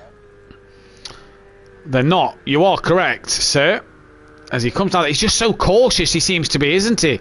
I know you've got to be cautious downhill anyway, but these puddles just seem to be throwing him off here. Yeah, ever so slightly. You can hear him run down the hill. And Smithy still trying to catch Phil. He's not too far away from him at the minute, but Argent, lap 13, he's going to start his final lap in a minute. And so far, so good for Argent. No problems at the minute. No problems at the minute for Kieran Argent then, and it's going to be the first of maybe one half of the London buses. Look at that puddle forming at the final corner. That is a doozy at the moment then. As they come down the chase, Kelly to Joe, 6.8 seconds. Joe to Bryn, 11 seconds. So is he going to be able to get that one done, Kelly, with a lap and a bit to go for him and Rabbit Joe? It looks a little impossible. And this is Argent. Oh, Dean's made a mistake at the top of the mountain. Yeah, he has. He's made a mistake there. Just running a bit wide, touched the gravel, and off he goes. Not the best thing for Dean there. He looked like he was doing well against Ukbar. Towards the line, Shane, what lap time is that? A 2:20. He really seems to be struggling here as Bryn now comes out of the final corner. 2:18 was his last lap, and Argent was a little bit quicker. So he's at a moment as well. Bryn struggling at this point, but it was Rabbit Joe who was fastest last lap. Is he going to continue that pace up at the minute? Yeah, let's take a look. Dean was actually a 2:17 last time as well before he had his moment. Joe then 2:18.8, so a little slower than Kieran Argent as they come through turn 1. And here comes Kelly to complete and start his final lap, a 2:19, so just lost a second to Rabbit Joe there. Is Smithy now getting closer to the back of DJ Phil. Slowly but surely creeping onto the back. He's got a little bit wide and into the wall he goes. He's managed Where's to Archie keep it all Bargy? Together. Just coming down now he's got Welshie just ahead. Who's had a bit of a night to forget as well, hasn't he, Welshie? Not the night he'd have wanted. A night to survive, I think, for most of these guys. Yes. Just stay out of trouble, keep your nose clean, and then look towards Le Mans. Indeed so then as well. She comes through the corner, flying the flag on his own for MC Motorsport tonight, and it looks like we could have an Acora win. Welshie giving Argent a flash to say, come through, mate, I'm letting you through. Argent on the grass there, getting off the grass. Would not want a big impact in the wall there, because that would be catastrophic on the last lap. Then towards the chase comes Argent now. It's been a dominant lights to flag victory this for him, because he's been so good in this opening race tonight. Comes through towards the chicane, Dan. There's not a lot more to say other than perfection in this first race, and a job well done. Yeah, pretty much. Nothing more, nothing less that he could have asked for. He's done everything right.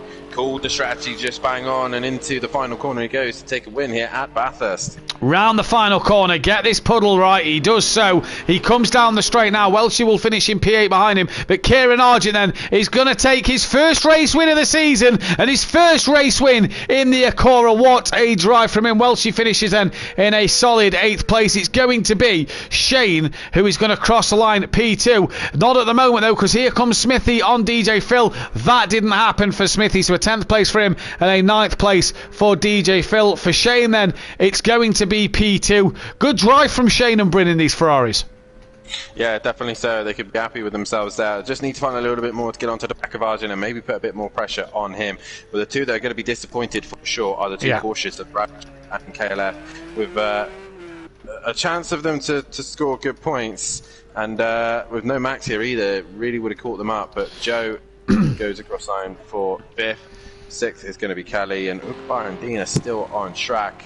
They've all managed to survive the hill the first time. We've all managed to, yeah, we have. So Joe 4th, Kelly's going to cross the line for a P5 as he comes across now at half throttle.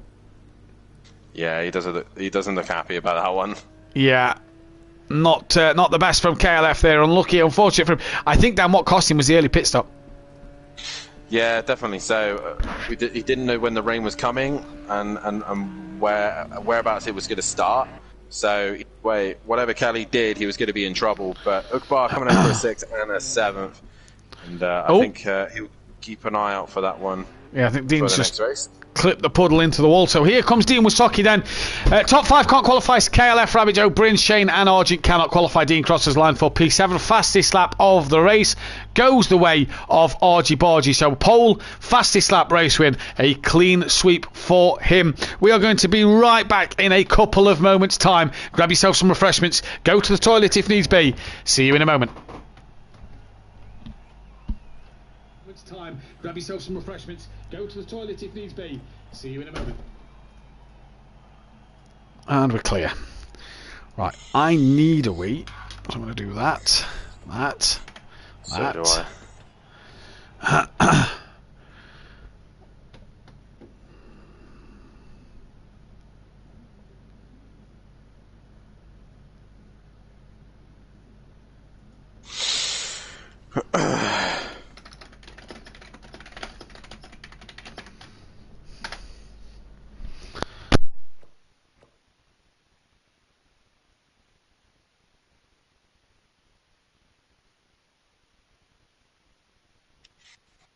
Yeah, so.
needs to. Oh! He's had a big moment.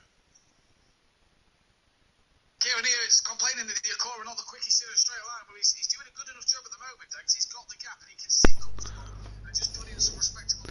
Hodgy Bodgy. Evening. It's a race win, my friend. I wasn't expecting that big of a gap, not gonna lie. Dominance from light to flag. Just one question though. We told Kelly it's gonna rain, yet he pitted on lap 3. Yep. God knows why. Yep. I don't know. I literally, other than Shane hitting the wall on lap 1, I see nothing else. So I don't know what happened. If anything happened. Not a lot. I didn't write anything down anyway. Did you get the replay? Yeah. Sweet. Yeah, I just coming round off lap 1, up the hill. I see Shane hit the curb on the left, bounce up in the air, and next thing I hear Smithy go, shit, fucking damage. So, whether that was a Constantine effect or what, I don't know. But looked it, yeah. But other than that, like I say, I just watched the gap. Literally, rest of the race, I just looked at the phone to see, okay, he's matching me, I don't need to push anymore. Clean as my car's been all season. So 12, Dan makes 13 because we've lost Robert Joe, so 1, 2, 3, 4, 5, 6, 7, 8, 9, 10. So all the drivers are in. Going to be honest as well, I thought Shane was going to have me on the front on the first straight. I think that straight another 100 metres he would have got me. Yeah, the Ferrari looks good in a straight line around here, to be fair.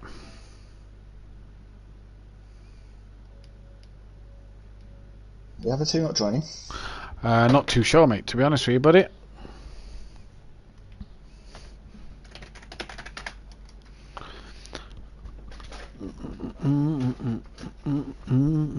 Let's put you second now. 9 points clear of Kelly.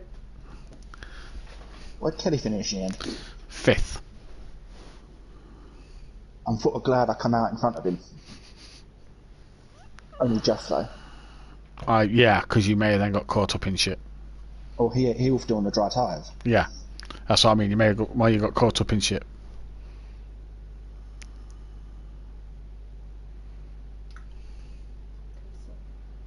Did you just pick a normal fudge up right now? No, it was all flavoured. No. Why? I'm not a big fudge lover. I'm not a real lover, but you know, it's the way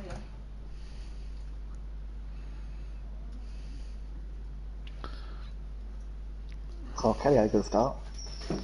Fucking did he? Last to 4th, or 7th to 4th. Fucking did he? Don't have to bring off the line. I'm gonna bring out the qualifying band, didn't he? Yeah. Not even a fault.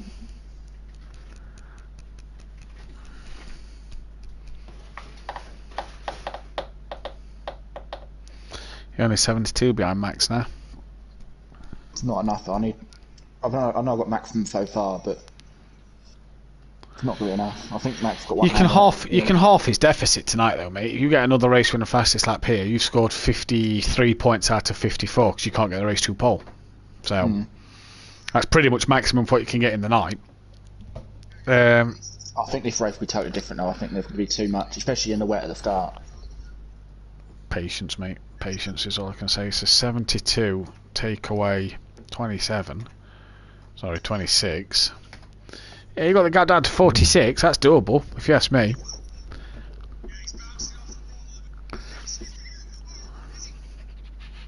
I tell you what.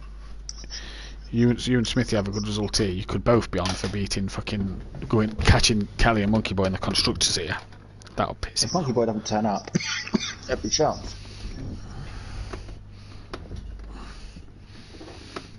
You and Smithy on for a late charge for constructors. Imagine. At least we keep my record going.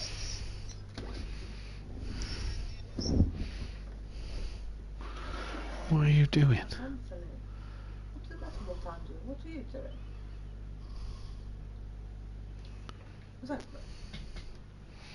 Just waiting for Dan. I don't know if I want to tell Brennan Shane or whatever that interviews or whatever. They've been invited to a party because he was already in. I'll pop back, see if I can get hold of him. Yeah.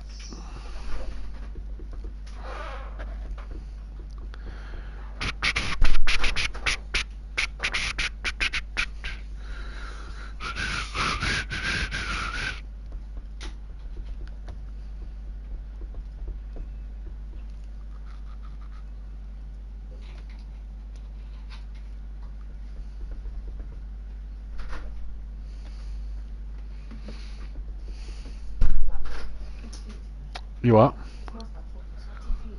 Yeah.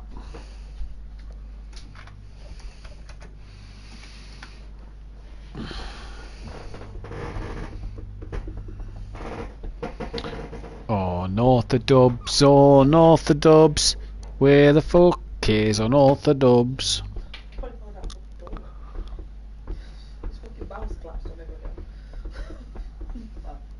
That wouldn't even be funny though, would it? It wouldn't actually, maybe perhaps. Cause Argy bargy, argy bargy. Waiting on an invite, not realising they already had it. Yeah, we don't invite anymore, it's just the same party. Simplay comms box. You fucking twat. So here's another coffee, please. Bit of Shane realised. Shane weren't there. So. Tibbs is coming, sweet. I didn't realise that Tibbs not there. I thought tomorrow he's just said in Discord. New bloke from last week. Alright, oh good. So the thing is gone. Keegs, yeah. Yeah.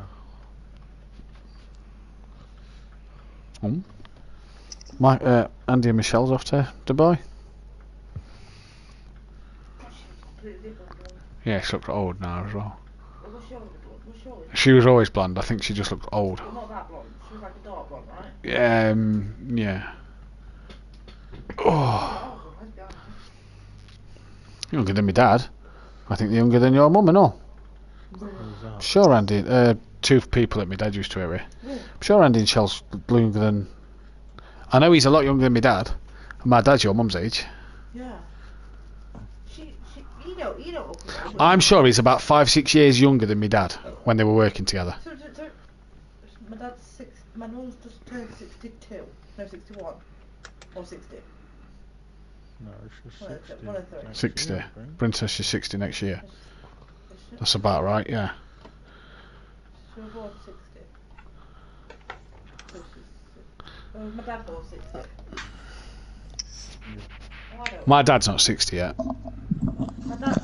My dad's the same age as your mum. My dad born 60. Brilliant, did you want to text Shane to come in? Right. I don't think you've realised. We read it. I will do. How much? Leon Fernie can get himself back in. Start. Tibbs is back. Yeah, he thought he was racing tomorrow night. That's all.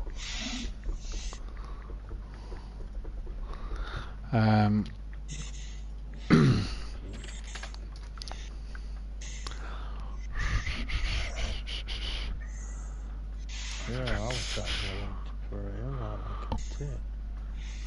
if you've been in the commentary box, there's always the invite for the commentary box.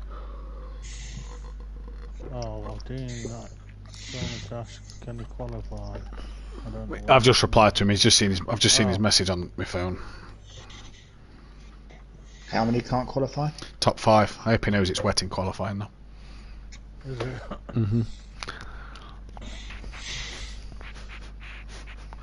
Alright, going live when this screen changes.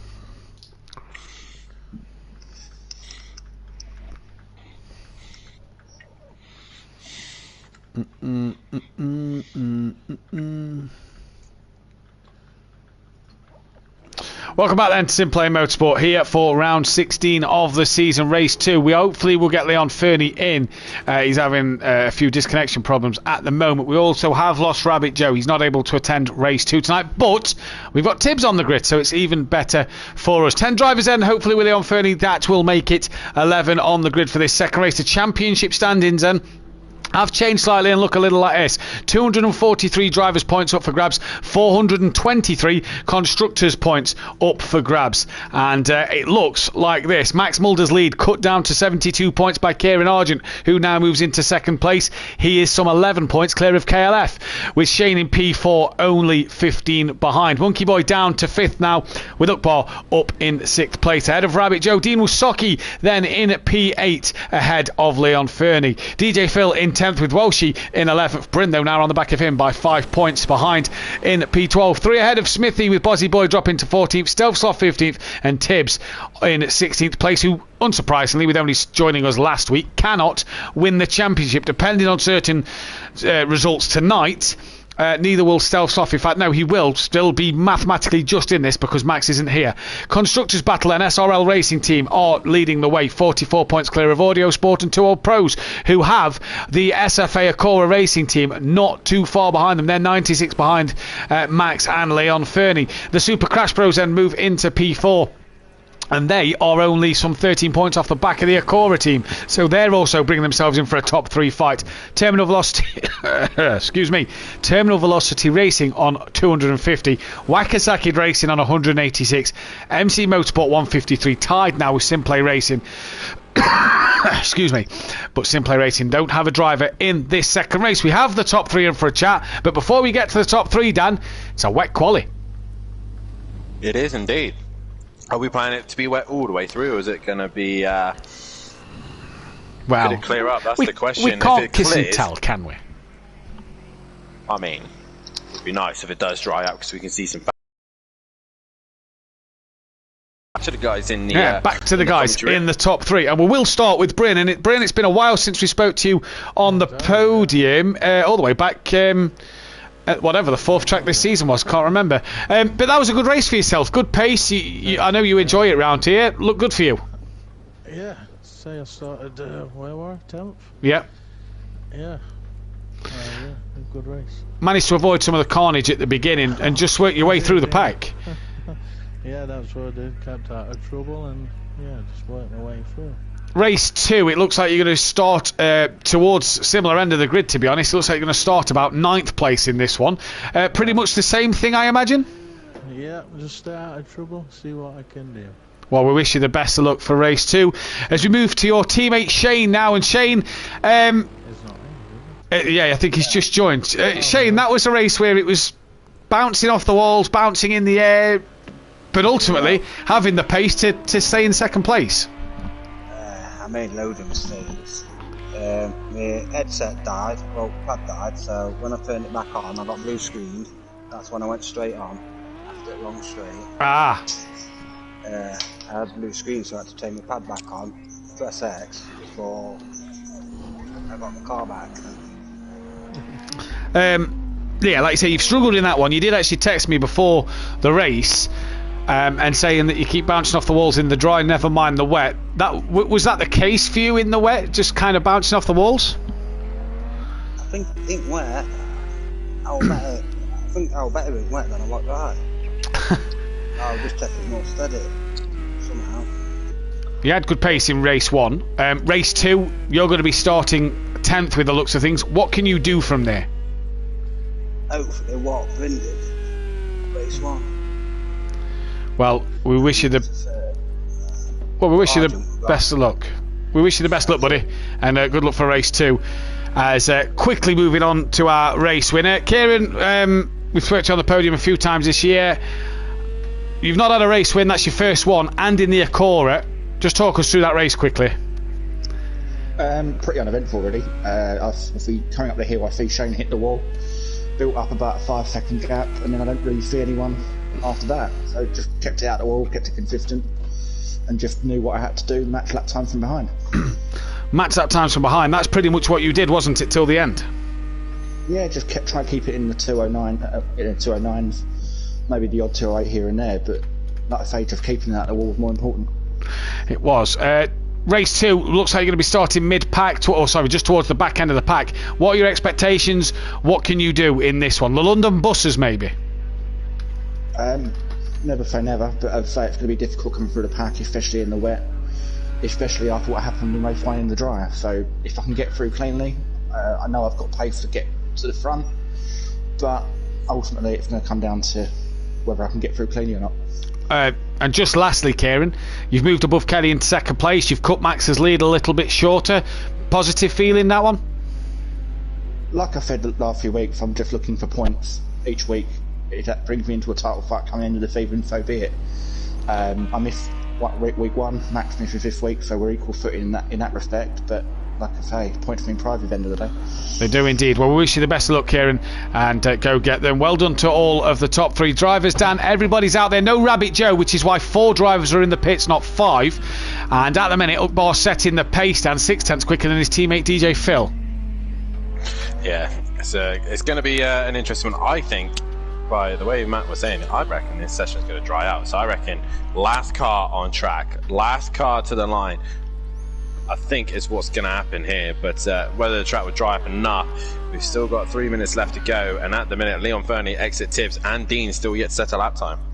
Yeah, they are indeed. Can they get round to set a lap time? Then we'll wait and see in just a moment's time as Leon Fernie, well, he is, because we're on board him now, and he's at the through the chase, through the chicane, down towards, is it Murray's, I believe this corner's called? Murray's Corner. Murray's Corner. And how will Leon Fernie take it? Is that puddle there? That's the question. No, the puddle's not yet formed, so I don't think that will form till the end of qualifying. Here comes Leon Fernie. I'm flying the flag for his team on his own. So Kelly really needs to outscore Leon Fernie tonight. And Leon Fernie goes provisional pole, half a second ahead of Ukbar. That's currently an extra point for Leon Fernie at this moment, Dan. So that's not what Kelly would want to see, as Ukbar and Phil and Welshie and Smithy all out there. But Dean Wysocki, purple middle sector. Ignore that though. His first sector was a 2:20. So this is an outlet for Dean then. Yeah, very much so. You called me at the worst time. I got some digestives as I'm watching this.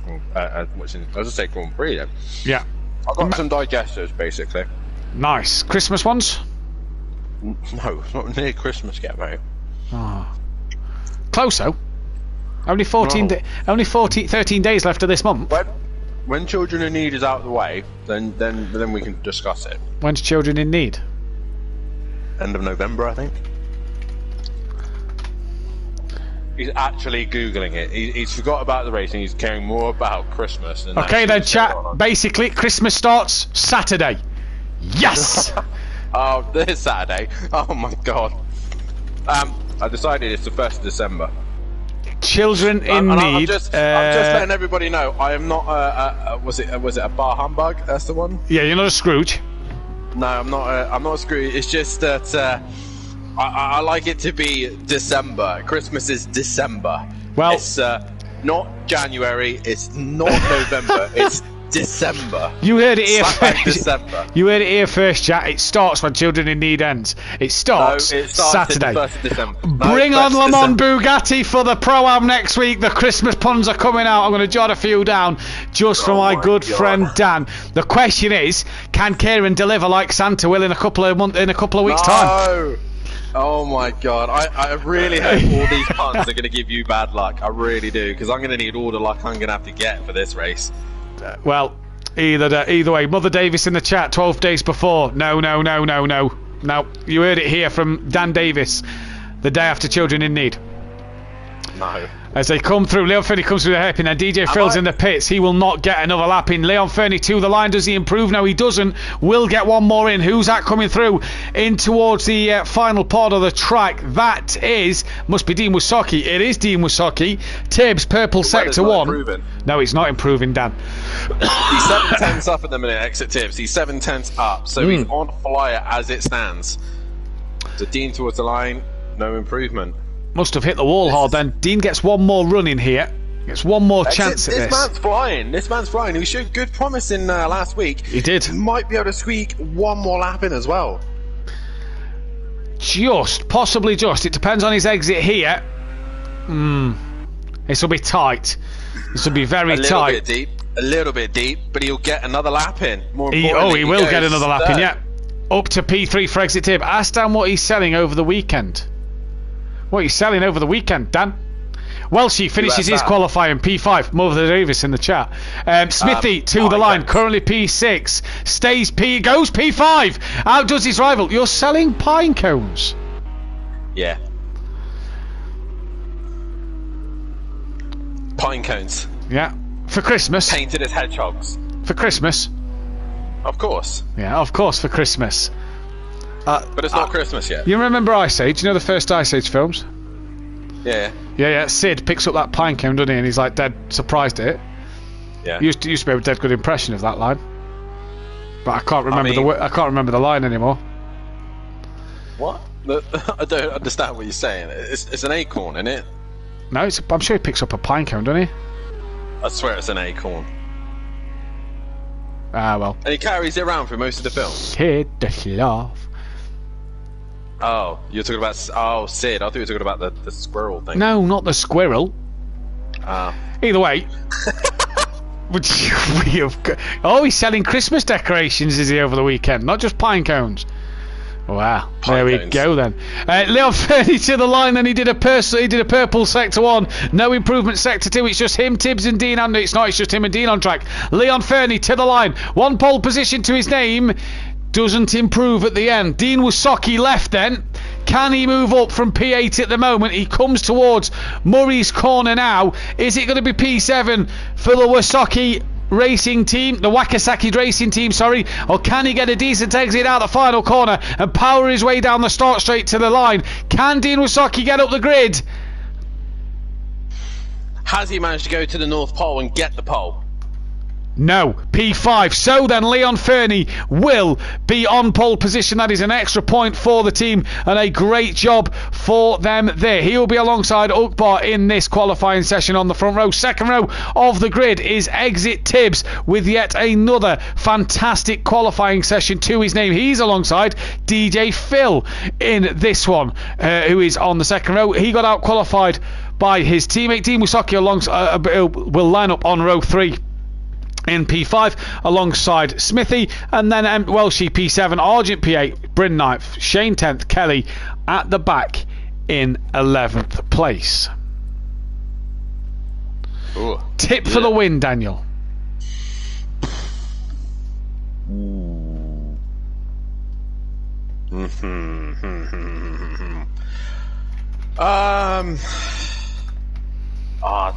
Let's start it. Let's go completely mental. I'm gonna go Smithy.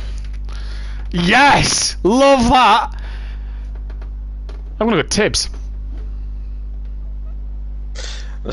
That's what we would want to win. Now let's be realistic. I'm gonna go Tibbs. I think Argent will win this one. The London buses. Or 2 reindeer to pull the sleigh along. Oh my Jesus. Rudolph, Dancer, Comet, Blitzen. Can't remember the rest. I think I would remember, but I'm not going to try. Could Kieran have a red nose to... Sorry, go on. No, I'm not. No, okay. No, I'm going to stop myself. Well, could Kieran have a red shiny nose tonight and make it shine so bright on a night he could take the London buses and 2 wins? Dan, I've already started. You've said Children in Need Saturday and I've already started. Kelly's going to love watching this one back as we line up on the grid. Kelly's in a good position here though, Dan, at the back of the pack.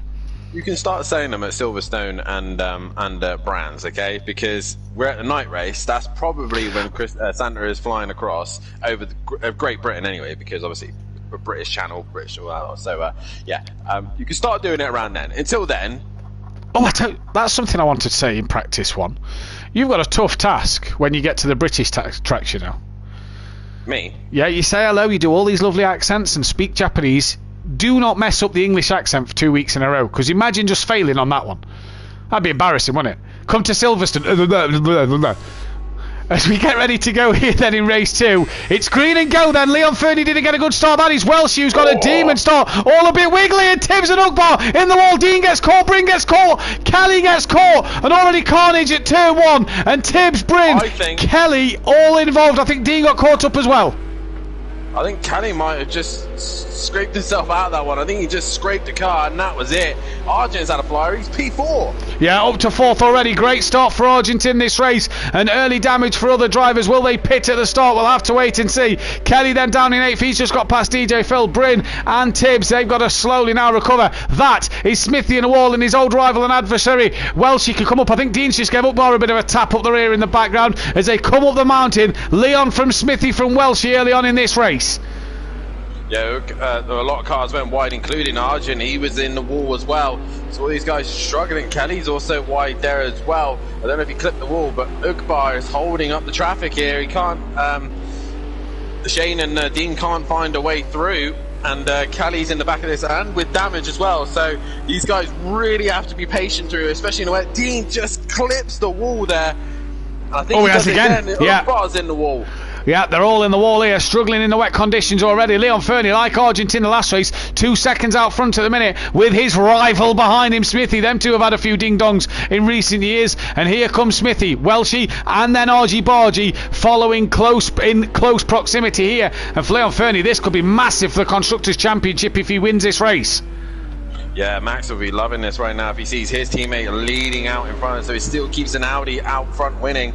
And Kelly's still on the back of these guys and has to take his time. I think Kelly will be, I don't know if he'll want to go as long as possible to see how far he can go, because we don't know, again, how long this weather is going to be lasting for. It could clear up, it could stay for as long as possible. He does not want to end up like he did earlier on. Shane to the inside of Ukbar, and look at the grunt the Ferrari's got on the Ginetta. The Ferrari's absolutely pulled in front. He's done him before the little bend, and Shane said on his interviews, Ukbar gets on the grass. Can he get it stopped in time? Oh no from Ukbar. Let Shane have the place back. He's now got to wait for Dean, Kelly, and I believe his teammate maybe no. DJ Phil nowhere to be seen. Shane on ahead of Dean and everybody, but a day late, dollar short there. Yeah, Bryn and Exit Tibbs still on a recovery drive at the minute, but Argent now is on the back of Welshie. Smithy's pulling away from Welshie right now, so Smithy seems to be in a groove at the minute. Good in the wet. I'm not going to curse him right now, so I'm not going to go on him. He's good in the wet. He's Smithers. Look at the drive. Argent gets out the corner on the back of the Porsche and in the wet. Kieran probably goes to the wrong side of that Porsche for the straight line. Needed to be up the inside. It's just banked. Holding its nose in there. It might be. Turn 2's banked. You can go around the outside if you're brave enough. You do have to have a decent amount of car ahead of you. Like I was just going to do, but he's gone right in the wall. I don't think that's going to hurt him. Tibbs pits at the end of lap 1 then. Yeah, that's pretty undrivable. So Tibbs in, Bryn stays out. Looking down the path. Well, she had a wiggle. That's put Argent on the back of him. Look at Shane, Dan, in the background of Argent now, right on the rear end of that Acura. The Ferrari looking for back-to-back podiums here. Shane. Oh, Argent in the wall again. Argent's in the wall. He is in the wall. Can he keep out of that? He just about does so. And Shane, he said he was better in the wet than he was in the dry. So right now, Welshie having a moment through there. I think he's managed to keep it out of the wall. Boys. That's all you got to do. Keep it out of the wall. KLF's had a moment. He's losing time to Ukbar and DJ Phil. Yeah, he's lost time to them two, and he's lost time to Dean because he was up the rear end of Dean, and that's Argy Bargy, and he's round of the chicane. Dean goes through, Kelly goes through, Ukbar goes through, DJ Phil's going to go through. He does the smart thing and goes to the service road, but can he get it spun around in time before Bryn comes along? Bryn's not even near him, so he's all right for a minute. So Kelly now on the back of Dean. Can he pressurise him? But meanwhile, Shane is now having to go at Welshie. I think as we panned to Dean, by the way, Dan, sorry, just as we was looking at Argent, as we panned to Argent spinning, Dean was actually looked like he was in the wall a little bit, so I wonder if that's why Kelly's caught him. Possibly so, but meanwhile, this man out in front has got it all under control so far. I'm going to get a double win here for a guy who started a pole and then disappears. Yeah, that could be the case. Smithy, though, his old rival, is with him, or is, well, trying to stay with him. Shane now trying to get on the back of Welshie, and Leon Fernie, what kind of pace is he going to have in these wet conditions? And as we come through to end the second lap, Kelly's trying to hunt down Dean Wysocki as they're all trying to get towards the pit window. Tibbs has pitted already. And into the final corner they come now. And Kelly, I couldn't tell there if he got a better exit than Dean or not. I think it got pretty even, to be fair. And up front they can see Shane and Welshie, so they can see a podium opportunity at the minute. Yeah, definitely so. And I tell you what, the man who's doing a fantastic job at the minute is Smithy. He's just keeping it smooth and consistent in his Acura. And in the conditions, that's the kind of car you want underneath you. And Smithy's gaining on Leon Fernie. Smithy's gaining massive times on Leon Fernie. Has Leon got damage? I think he's made a mistake coming into turn 2 because that gap was 4 seconds. It's now 1.1. Oh, Smithy, stay out the wall. Well then, here, Leon Fernie had a dominant start, but he's now just starting to struggle. Shane's on the back of Welshie. Kelly's gaining on the back of Dean Wysocki. Race 2. We love a reverse grid race, and it's just starting to come good as drivers just starting to make mistakes or little errors here and there are playing into others' hands. Archie Bargy still 9th, nowhere near the back of DJ Phil yet. Nowhere near the back of DJ Phil. So what Smithy needs to do now is make sure that he is inch perfect with his car. Do not take any risks, especially in these wet conditions. He knows that he's a little bit slower than Leon Fernie, but he hasn't hit nothing yet. He hasn't made a mistake. Leon has a big wiggle through there, and it slows him down. We still go back to Shane, who's done Welshie. He has done Welshie. I wonder where he's done that. And Welshie, has he made a mistake then? Because Dean now looks like he's on the back of Welshie here for that P4. Bringing along Kelly, Ukbar and DJ Phil. Argent not in the sight to them boys yet. Dean now on the back of Welshie. So he's Welshie just struggling a little bit here at this track. Dean in his slipstream. Tucks out now. Oh, bit of a wiggle for Dean on exit of the elbow. And down the straight he comes. Here comes Dean Wysocki then. Can he get himself ahead of Welshie by the end of this straight? Matt, by the list of things, this rain seems to be just easing off ever so slightly, and to see the rain actual on the screen, it's not as heavy as it was earlier on, so we could be looking at a track starting to dry out here. Look, even in the final corner here, there's no rain. Yeah, there's spits and spads, but no real rain, and that puddle not really forming as well here. No, so all these guys will possibly looking, it's too early to pit. Dean pits, so I think Dean's made a mistake there. I would have gone as long as I possibly can and see how far it gets to the slick tyre. But Ukbar went a bit deep in the final corner. He was catching Kelly by quite a bit there. So, as the spray is still just lingering around, Arjun in the background, can he catch onto the back? Do you know what here? If Dean pits for the soft tyre, it's too early. But this is Bathurst, so would it dry? That is the question. Would it dry? I don't know, it's going to be an interesting one as the lap times are coming down. Smithy and Shane both in the 2:19s. Arjun in the back, 2:18s. Even with the damage, the times are coming down. So it is starting to dry ever so slightly. We still obviously have spits of rain here and there, but it's all about who can stay out the wall and keep it clean. Dean is in. If he has changed to slick tyres this early, that is a gamble. That's a massive gamble. Bryn in as well. I wonder if Bryn will change to the slick tyres. He's got damage, so might be in there a little longer than Dean Wysocki at the moment. Then as they come through the bend and are trying to go on their way down over the top of the mountain and down the hill. Shane on the back of Smithy now. Leon Fernie allowed to just escape a little bit, Dan. Yeah, just a little bit, but I think there's still room for error here, as this would be Leon Fernie's first podium if he hangs it in there. So we'll see how he gets on, but Kelly right now on the back of Welshie. Can he find a way through on him? Not in this part of the track for sure, but Smithy now under some immense pressure from Shane. I think Smithy probably would have wished it was still wet. I'm not going to be at all surprised, Dan, if we see Liam Argent in the pits at the end of this race, at the end of this lap. I'll get my words out eventually in the right order. Is there a dry line starting to form? Not quite. You want to start thinking about it when you start seeing that dry line. As soon as you start hunting for the wet patches, that's when you know Shane's right onto the grass. Really? The chase. Smithy's gone deep. He's managed to collect it up and get it stopped, but Shane's going to get a great run through here. But you got to keep an eye on those puddles. There might be still some lurking around. As KLF has lost time to Welshie. That spray just looks like it's getting smaller and smaller, especially this part of the track. Shane's in. He's missed the pit lane, but Shane then into the pits under lap 4. I wonder if this has to be surely for the slick tyre. If it stopped raining, I don't know why you'd be pitting this early, unless you're going to think of an early pit stop, maybe jump a few drivers. The spray looks less and less. We'll keep our eyes on Dean Wysocki and Bryn then, if they did change to that. I don't think this is a tyre change. I don't think it's tyre change. I think Shane's just pitted. No, I think that's tyre change. That's holding him a long time. I don't know. Normally they do the mechanics of doing it, but we will see. Shane's in there for a while. He's gone now, so I don't know. We'll keep an eye on Shane's lap times. Well, as the times are coming put down. It this way, Dan. Go to Dean a second. Archer 2:16. The times are coming down. Go to Dean Dean's close to Dean was nowhere near Shane when Dean pitted, and Dean isn't too far behind Shane as Shane exits the pits. Is Dean on those slicks? Has he managed to survive a lap on slicks? I think Shane is. I don't know what is he trying to find water or is he not? That's the question. KLF is the man trying to find a way on Welshie. I think it's not far away. The spray is easing off. I think it's maybe a lap or two. Well, let's keep our eye on Dean and Bryn's pace then. They have just done their out lap, so we'll keep our eye on their times at the minute. Leon bouncing off the walls all over the place here at the moment then. And let's see if Dean and Bryn, what lap times they'll do at the end of this one then. Kelly just gaining on the back of Welshie once again here.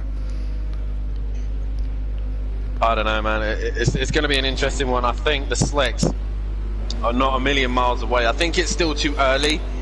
I don't know what these boys are doing in the background if they are on the slick. If Shane's on the slick, I think he is because he's so hesitant on power. I don't know, you know. I think he's on the wet still. I think he's still on the wets. Well, we'll wait and see. We'll keep our eyes on the lap times though. But Kieran Hodge at 2:16.7 last time round. Exit Tibbs. Oakbar's on the grass. He is on the grass. Exit Tibbs at 2:15.2 last lap. Oakbar just clips the wall there, Dan, as well. So not the best of times for Oakbar there. Then, and he's gone straight on. Oh no! Yeah, it's gone straight on. Exit Tibbs though, flying in the background. I think he's still on the wets. So I think a lot of people are still on wets. There's barely any spray from these cars here. Coming down into the final corner, little bit through there where the puddle forms, but he's had a dry line start. That's a dry line starting to appear down this start straight. A little bit. It's still a bit glossy, but yeah, it is drying. Leon 2:16, Smithy 2:17, 2:17 for Argent. Where's Dean? And Shane's on his outlap, so let's keep our eyes on Dean. Dean will be the first car to tell. It is a bit shiny, but it is definitely drying, that is for sure. I don't think this is a good lap from Dean. I think he's made a mistake somewhere because he's quite a bit off the back of Shane. He was a lot closer before. I really don't think these two are on slicks. I really don't. I think they're still on the wets. 2:16.9. We'll see. Similar pace to what Oakbar had I think Oakbar in the background has had another moment because he's now behind Argent. Argent's on the back of Phil. Oakbar struggling in this race, Dan. Really is struggling. No, I don't think he's struggling. He just had a little moment going down the chase trying to pass Kelly. And I think he's just a little bit slow. And I say that, he's in the wall now. He's in the wall. I think going into this lap here... Oh, well. That is a stonewall penalty for Oakbar. What is Arjun doing in the background? He's right on the back of Phil. He's got a bit of damage to the front right because he's got no light. So what's going to happen here? Smithy is doing a fantastic job at the minute. He's gapped Welshie relatively easy. When do they put the slicks on? That is the question. Who's going to be the first to blink? I think now. Look at it down the mountain. Shane at the minute is he's pumping some decent lap times. Now he's got a bit of clear air, but far in the wall. Struggling is Oakbar. The reason I think Shane is still on the wets because when he goes offline, he's still managing to get traction. Leon Fernie, what does he do? He's currently out in front. Does he pit now? No, he's staying out as long as he dares. Smithy, I don't know if I was Smithy, if I would risk it. Oh, he's a little bit... if I was Smithy, I'd pull the trigger. If I was Smithy, I'd pull the trigger. He's coming in. He is. I think that's a good call. Undercut on Leon Fernie, get them wet tyres off as soon as possible, get the dries on. I think this is a good strategy for Smithy. Nothing to lose, everything to gain. Bryn a 2:12, Dan. PN's just said in the chat, Bryn a 2:12.9 last lap. Well then, is he on the slicks? Is that changing? Right, dries. He's going on to slicks. Smithy is going onto the dry tyre. Here comes Shane. Let's see Shane and Dean's lap time as they come round now. Did these two pit for slicks? I think Shane has pit for slicks now. I think you're right. That makes sense. I think he's made sense. Bryn was the test dummy. He's last. 2:11.5 for Shane last lap. He was the test dummy. Dean's I agree. I knew Dean wasn't on the wets. Bryn was the test dummy to let him know right now this is the window. Smithy, I think, just a little bit behind Shane, but Shane nailed it, and these guys are going to have to take longer. I don't know. I don't know. Well, we'll wait and see. Either way, every lap that goes by, they're burning up their wet tyres. That is for sure, as it's going to get drier and drier and drier. And for Dean Wysocki then, He normally likes to pit long, Dan. He's gone early tonight, and it's not paid in his favour. Well, he might do now if he's come out now. These guys are all going to try so hard to keep themselves on track with a wet tyre, and some of these are carrying damage. Like Arjun and Kelly, they both running damage at the minute, so they'll think, oh, it's not enough grip. I'm losing time here. I'm losing time there. It might be the damage that's throwing them off. Well, we'll wait and see then as down the hill they come. No spray at all. And if you're Leon Fernie, you've got an 18-second lead over Welchie.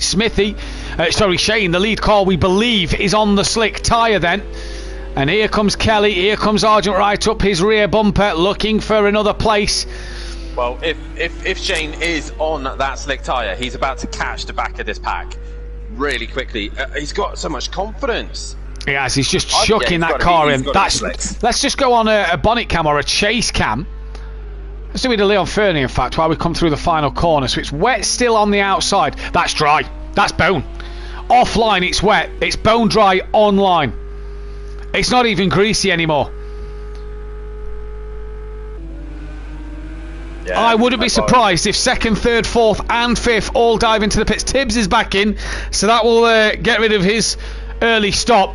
Kelly, I'm surprised we didn't see Kieran come in. Kelly, I think, has pulled the trigger, an absolute kipper there. DJ Phil in as well. He's going to get rid of his damage, but more importantly, Shane has cleared the lot.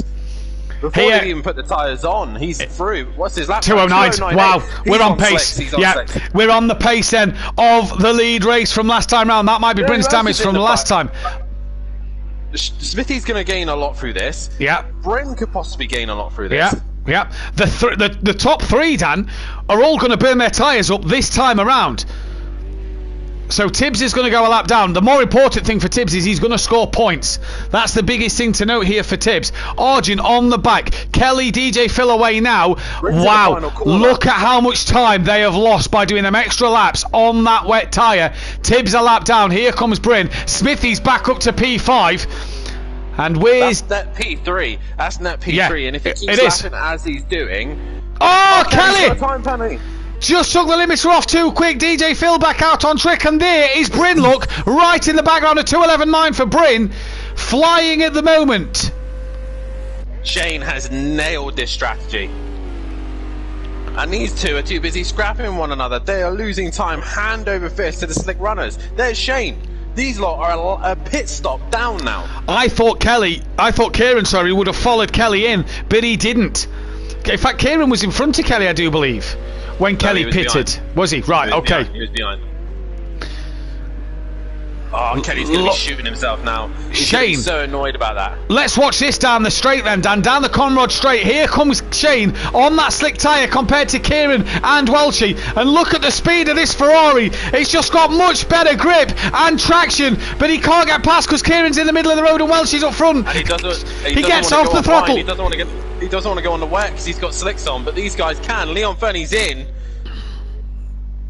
Is he going slicks? He has to now. Yeah, he has to. And Shane's going to lead this race. I'm going to tell you that one for free. Oh, I think there's still a bit of wet patches here and there, especially in the chase. Leon Fernie. Welchie wasn't pitting there. Oh, he did. It's Arjun! Arjun! I think Arjun's made a massive mistake, unless he is. He can't. He has to pit at some point. I'm flabbergasted. Leon Fernie away then. Shane, net leader. Here comes Smithy for what we believe is a net third place. Leon Fernie's coming out of the pits. Kelly, sixth place, but with that penalty to his name, how far can he go? There is Bryn coming up the inside of DJ Phil, who just leaves Bryn enough room. And Bryn, much more confident on the brakes, gets the job done. That's a great move from Bryn there, to be fair. Yeah, brilliant one. Leon Fernie now out of pit exit, and he is in P3. P4 is P3 is Leon Fernie. P4 is Smithy. Arjun though has stayed on the wet tyre, and I think this is going to make his race worse and worse. Shane's pulled 3.5 seconds this lap, Dan, on Kieran Arjun. That is how bad it is. He must have passed Argent at 1. Shane is 3.5 seconds away. Argent then has pulled the wrong strategy here, and Shane has a monumental lead in this race. We believe 11 seconds Leon Fernie. Look at the time to Kieran, Dan. Just go up and up and up. Yeah, I think Kieran is searching for water and he can't find it, and now he's just understeering everywhere. Leon Verny is just bringing that gap down lap by lap by lap, and his teammate as well is bringing it lap by lap. Welshie has managed to stay in front of KLF. He has indeed. The more important thing for Kieran here, 6 seconds behind Shane. This could put him behind DJ Phil. The more time he loses this lap could put him behind Dean Dan for 9th place. He could indeed, as Leon Verny is just dropping that time. It's now 5 seconds between him and Argent, and Argent, he's got a little bit of saving grace as he's going down the back straight, but he's searching for water. You can see him. It's completely dry, but where's the water? We said Shane pulled a blinder, and he absolutely has. Kelly pitted at the right time. Kieran should have followed Kelly in. I'm sorry. He's ruined his race here. He has. If Kelly hadn't sped in the pit lane, he could have been looking at a possible overtake on Welshie and Smithy as well. But Argent, he has to pit now. And he does. He's coming in. Yeah. He has to do a mandatory pit stop anyway. But look in the background. Leon Verny brought the gap down, and he jumped over the pit entry there. But Leon Verny in the final corner, and he's done Argent relatively easy. And it's Shane who's way out in front of 2:09.5. He's long gone now.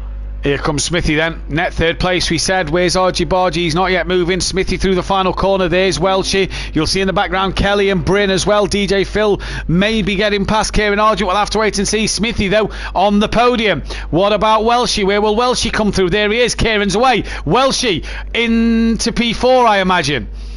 Yep. The question is where's Kieran's got to be careful on his rejoin here. Really has.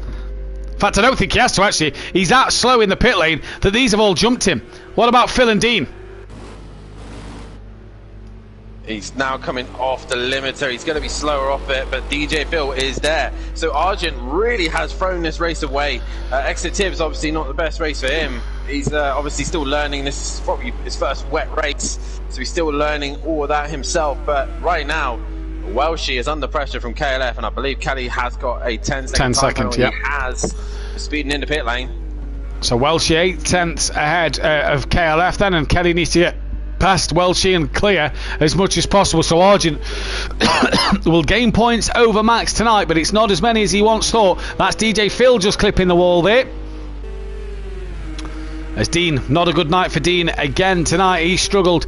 Decent first race apart from having to pit twice, and again he's had to pit twice tonight, which is costing Welshie. Just clipping the wall there. Kelly, you hear him off the power, but gets a better run than Welshie. Welshie, did he get pulled in by the gravel? He did a little bit. Here comes Bryn through past Welshie. 2 places in 1 corner lost for the Scotsman. And Kelly now can try and pull 10 seconds away of him, as at the minute Kelly would drop to P8. He would drop to P8, but I think some of these guys will struggle. He's got to hope there's something happens to these guys and they lose a massive amount of time. But Bryn is right there on the back of the Porsche 911. Can he find a way past? Look at Shane's last lap. Shane's flying. No one's touching him. Leon Verny currently looking good for 2nd place. This will be Leon's very first podium if he can hang it in there. It would be indeed, and we've not spoke to Smithy on the podium for a very long time. Maybe should have had one 2 seasons ago. But it wasn't to be that night for him. Can he get one tonight? Oh. Is Kelly better off letting Bryn go here and him trying to follow Bryn? Possibly so. Try and catch Smithy, but at the same time, we know Kelly's a fighter. He tends to fight right to the very ends. And I think with that 10-second, he needs to be smart about this, because Argent's that's what I mean. Yeah. Quickly. Dean is now within that 10 seconds of Kelly. Oh, he wasn't. Sorry. Has Shane had a moment? Because all the gaps have just come tumbling down. I think Shane's had a moment, Dan.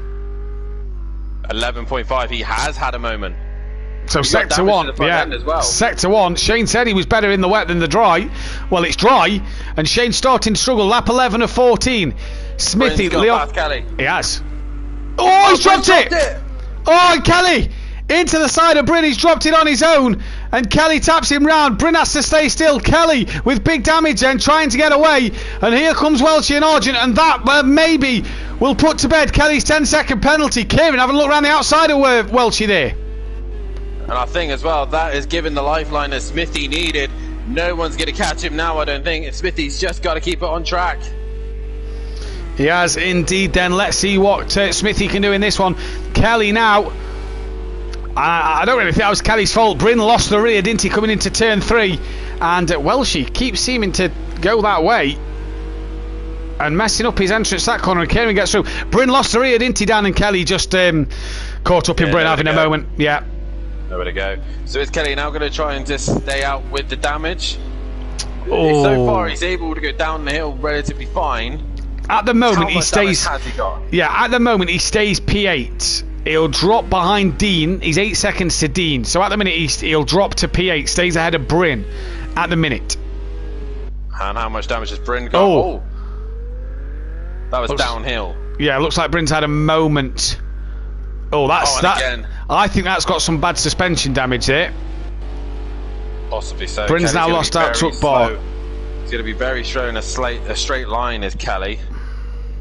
But it's a circuit that's really difficult to overtake. So if he can hold on to the top of the hill, then he's all right. Leon Fernie is a little bit quicker that last lap. Smithy is not too far away from the line. And what is this lap's going to be? He's got a gap between Kelly now, so he's all right to cruise. But I think Smithy's had a moment as well. He's had a slow lap. Yeah, he's had a slow lap as well. So a moment there. Kelly goes defensive on Archie Bargy. Oh, no! Smithy the GOAT! And Archie Bargy now back on the podium. Not good there. Smithy was looking so good. He had to just keep it on track. Kelly is going to have to stick it out. Smithy's dropped to P8, Dan. Not good. Smithy's going to be kicking himself.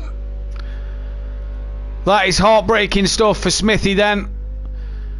And here comes Argent then onto the podium. Smithy down in 8th place at the minute. Needs 2 seconds to get back within that 10-second time frame of Kelly.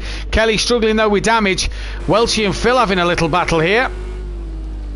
Yeah, these two having a good little scrap at the minute. And Welshie, I think, has had a moment in the wall. So Kelly and Welshie at the minute doing similar lap times. So the Porsche just seems to be struggling at this stage. Dean's in the background as well now. So he's starting to creep onto the back of these as Bryn is into the pits. Shame for Bryn Nax, who's having a good night so far. His teammate, though, has a 9-second lead out front from Leon Fernie. Argent then is 23 seconds behind with 2 and a bit laps to go, as Kelly there just catching the gravel a little bit on the outside, and down the hill he comes now. Phil on the back of Welshie here for a potential P4. P5. Oh yeah, P4. Kelly's penalty, yeah, P4. Penalty. Well, it depends how long these two take trying to overtake one another, because the longer they take, the more Kelly can pull away. But at the minute, it's looking like Kelly's going to drop down to P7. P7 at the moment. Yeah, P7 at the moment then, as Dean Wasoki's on the back of DJ Phil. So Welshie here, the Trulli train, as Kelly likes to say, with DJ Phil and Dean Wasoki there. Then was that a flash from DJ Phil there? I'm not sure. Either way, really wanted Welshie to get on with this. Phil pulls out to pass Welshie, goes onto the grass, nearly taps the rear of Welshie there. Yeah, he got out of that one as quickly as he could, but this is where Kelly's going to be slow. A straight line, and there goes Welshie. That's opened the door for Phil now to try and hunt down Kelly. Phil's had a wiggle. Has he held on to it? Yes, he has then. And what that does to with Welshie having a moment, that just drops him outside. No, it keeps him in it, sorry. Just keeps him inside. That time of Kelly's then. Smithy's nearly back into this time of Kelly's as well, because at the minute, Kelly would go to P7. Yeah, 2:17.7 as Dean's going to send it down the inside of Phil. And Phil just stays strong on the outside and stays ahead. That is Bryn just coming out of the pits. Yeah, so a lap down to his teammate and Leon Fernie. Oh, yeah, big damage there. 4 Tibbs. Dean back up to P6 then, or what will potentially be P5 at the moment. And Kelly 2 seconds slower than DJ Phil, 5 seconds slower than Dean on the last lap. Max Welshie and Welshie had a mistake. Bar's back in the pits, Dan. Phil's in the wall. Oh. Loss of rear wing for Ugbar. So Ugbar not having the best of rounds here at Bathurst. Chance for Bryn to maybe catch up to Ugbar then, and maybe overtake him for a few more points on the track. So. Smithy down in 8th. Is he within that 10 seconds of Kelly? No, not at the moment. He's got damage as well by the looks of things. So Kelly at the minute is looking at a 7th place if he can hang on. He's near the wall. Oh! Dean has hit the back as Phil there, and Kelly's trying to avoid the wall and trying to avoid chaos here. I think Kelly's hit something, and now that's properly broken. And I think we've had a bit of a domino effect there. How Phil was going down this hill without a rear wing, I don't know. Is it me or is that raining again? I don't know. I'm trying to change camera. It's not allowing me to do it. Either way, I think Phil's got off the throttle there and Dean's gone up the rear of him. Either way, it's not raining now. You can't hear it. It's not raining. Just must be by eyesight then. Dean then trying to chase Phil down the Conrad Straight. Oh, Phil pushing Dean on the grass there. Yeah, the problem is Dean's got to treat that car like the back end of a donkey with no rear wing, and Phil still squeezing him off track there. Yeah, Phil twice there, just squeezing Dean off the circuit a little bit. Here comes Welsh. She does well to not collect the back of Dean there. Is Phil just going to keep with for one lap? Oh, no, that was a puddle. There is wet patches on the track. Then Welshie gets himself past Dean. Phil staying out. Dean's going to try and keep it up the inside of Welshie. Through they come. The puddle at the last corner never dried. Side by side, these two are still. Phil's got to get up and down the mountain one last time. There is rain. I thought so. Yeah, I can hear it. Rain's back.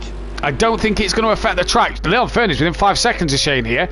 Shane just needs to bring it. Yeah, I think Shane just needs to bring this home. Oh, careful, Leon.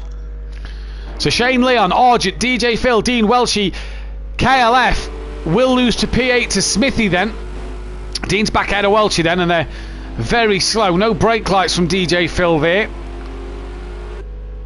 Can Dean and Welshie get past DJ Phil for a 4th and 5th? In the Leon! Gets going now. Argy Bargy 10 seconds behind. Luckily enough for Leon is he's at the elbow.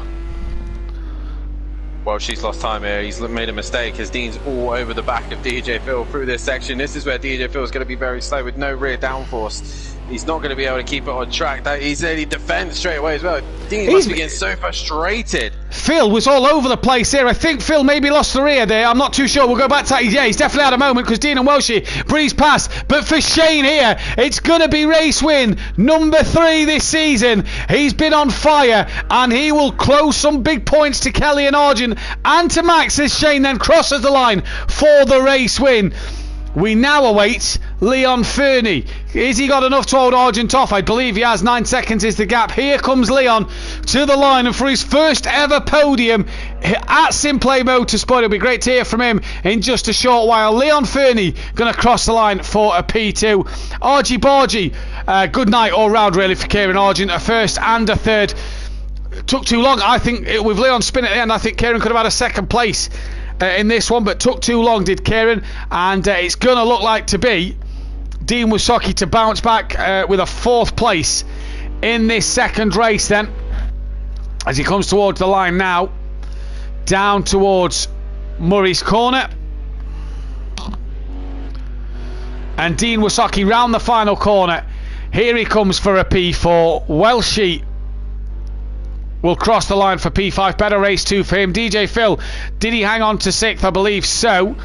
Yes, he does, because Kelly a bit further back. Smithy, P7. Kelly will drop to P8. Not a night for Kelly here at Bathurst. In fact, he's let Smithy go there to have it on the track. So nicely done for Kelly to let Smithy have it on the track. P7 for Smithy, P8 for KLF. Kelly's going to want to get to the line here because Ukbar 16 seconds. Yeah, that's fine.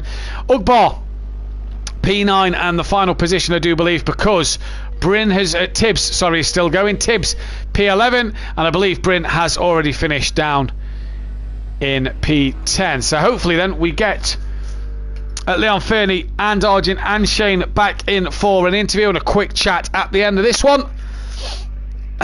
What a night's worth of racing, Dan. That was a bit chaotic. It was indeed very chaotic, as I'm trying to find Leon Fernie in my friends list.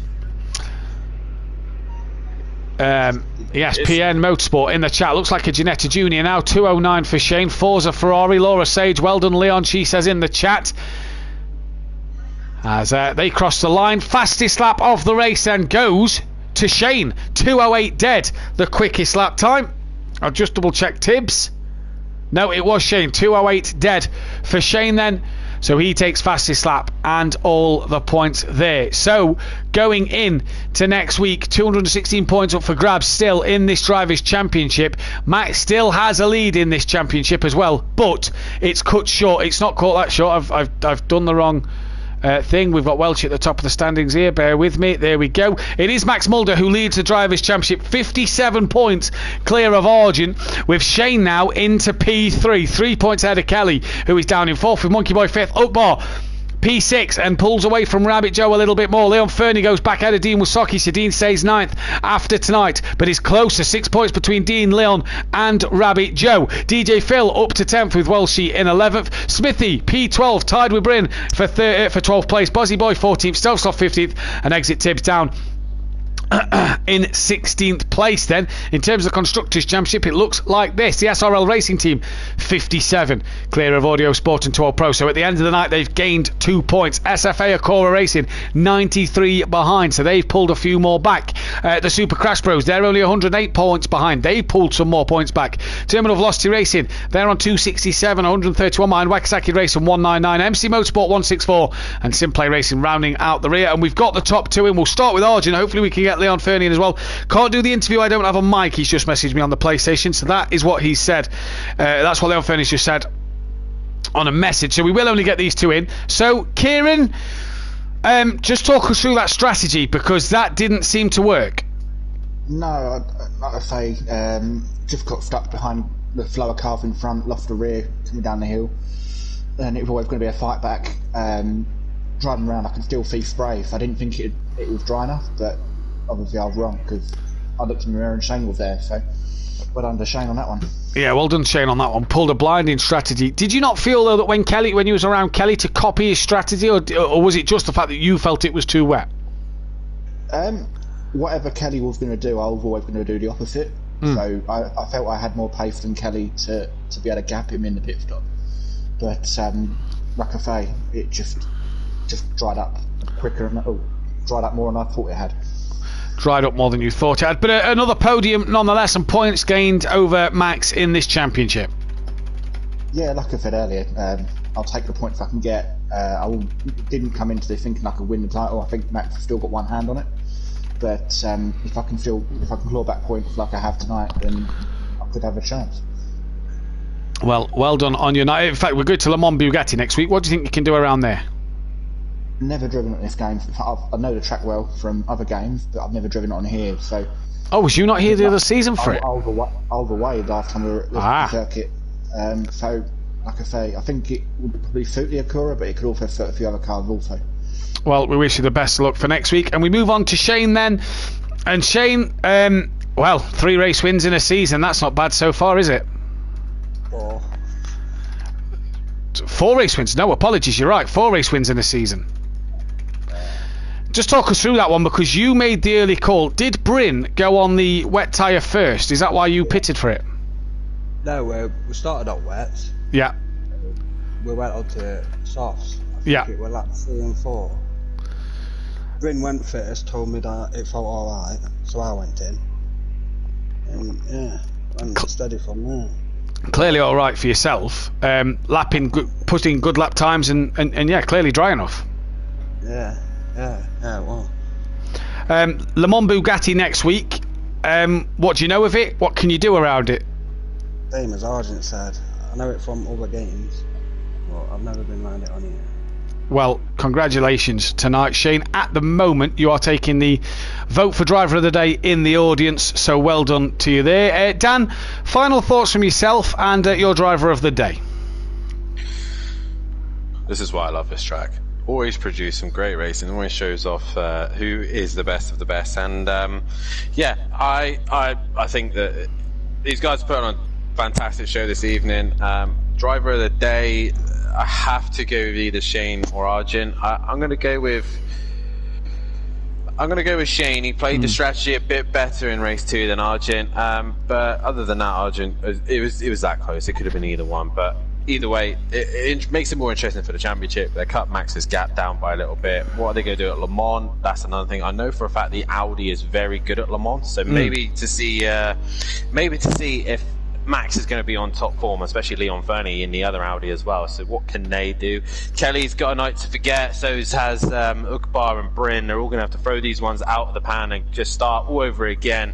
But yeah, man, get me on this hill tomorrow, because I am looking forward to this one. Just a comment from Leon Fernie. He's just messaging me again. I'm absolutely over the moon with the result. Can't believe it. P2, he says. So clearly a happy man there. You're right. I'm going to give my vote to driver of the day for Shane as well. First and second, close for Argent, but I think Shane's strategy call pips him to that one. Either way, Shane moves into P3, Argent P2. The gap is cut short, 57 points Argent to Max. And the Constructors' Championship, SFA, Acora and Super Crash Bros maybe just bringing themselves back into that top 3 shout now for that one. We'll be back live tomorrow night, 8 p.m. GMT, or 7:30 the stream starts, the action starts, 8 p.m. 7:30 for the stream start, 8 p.m. for the action start, GMT here for the mounting. Which Simplay driver will come out on top tomorrow?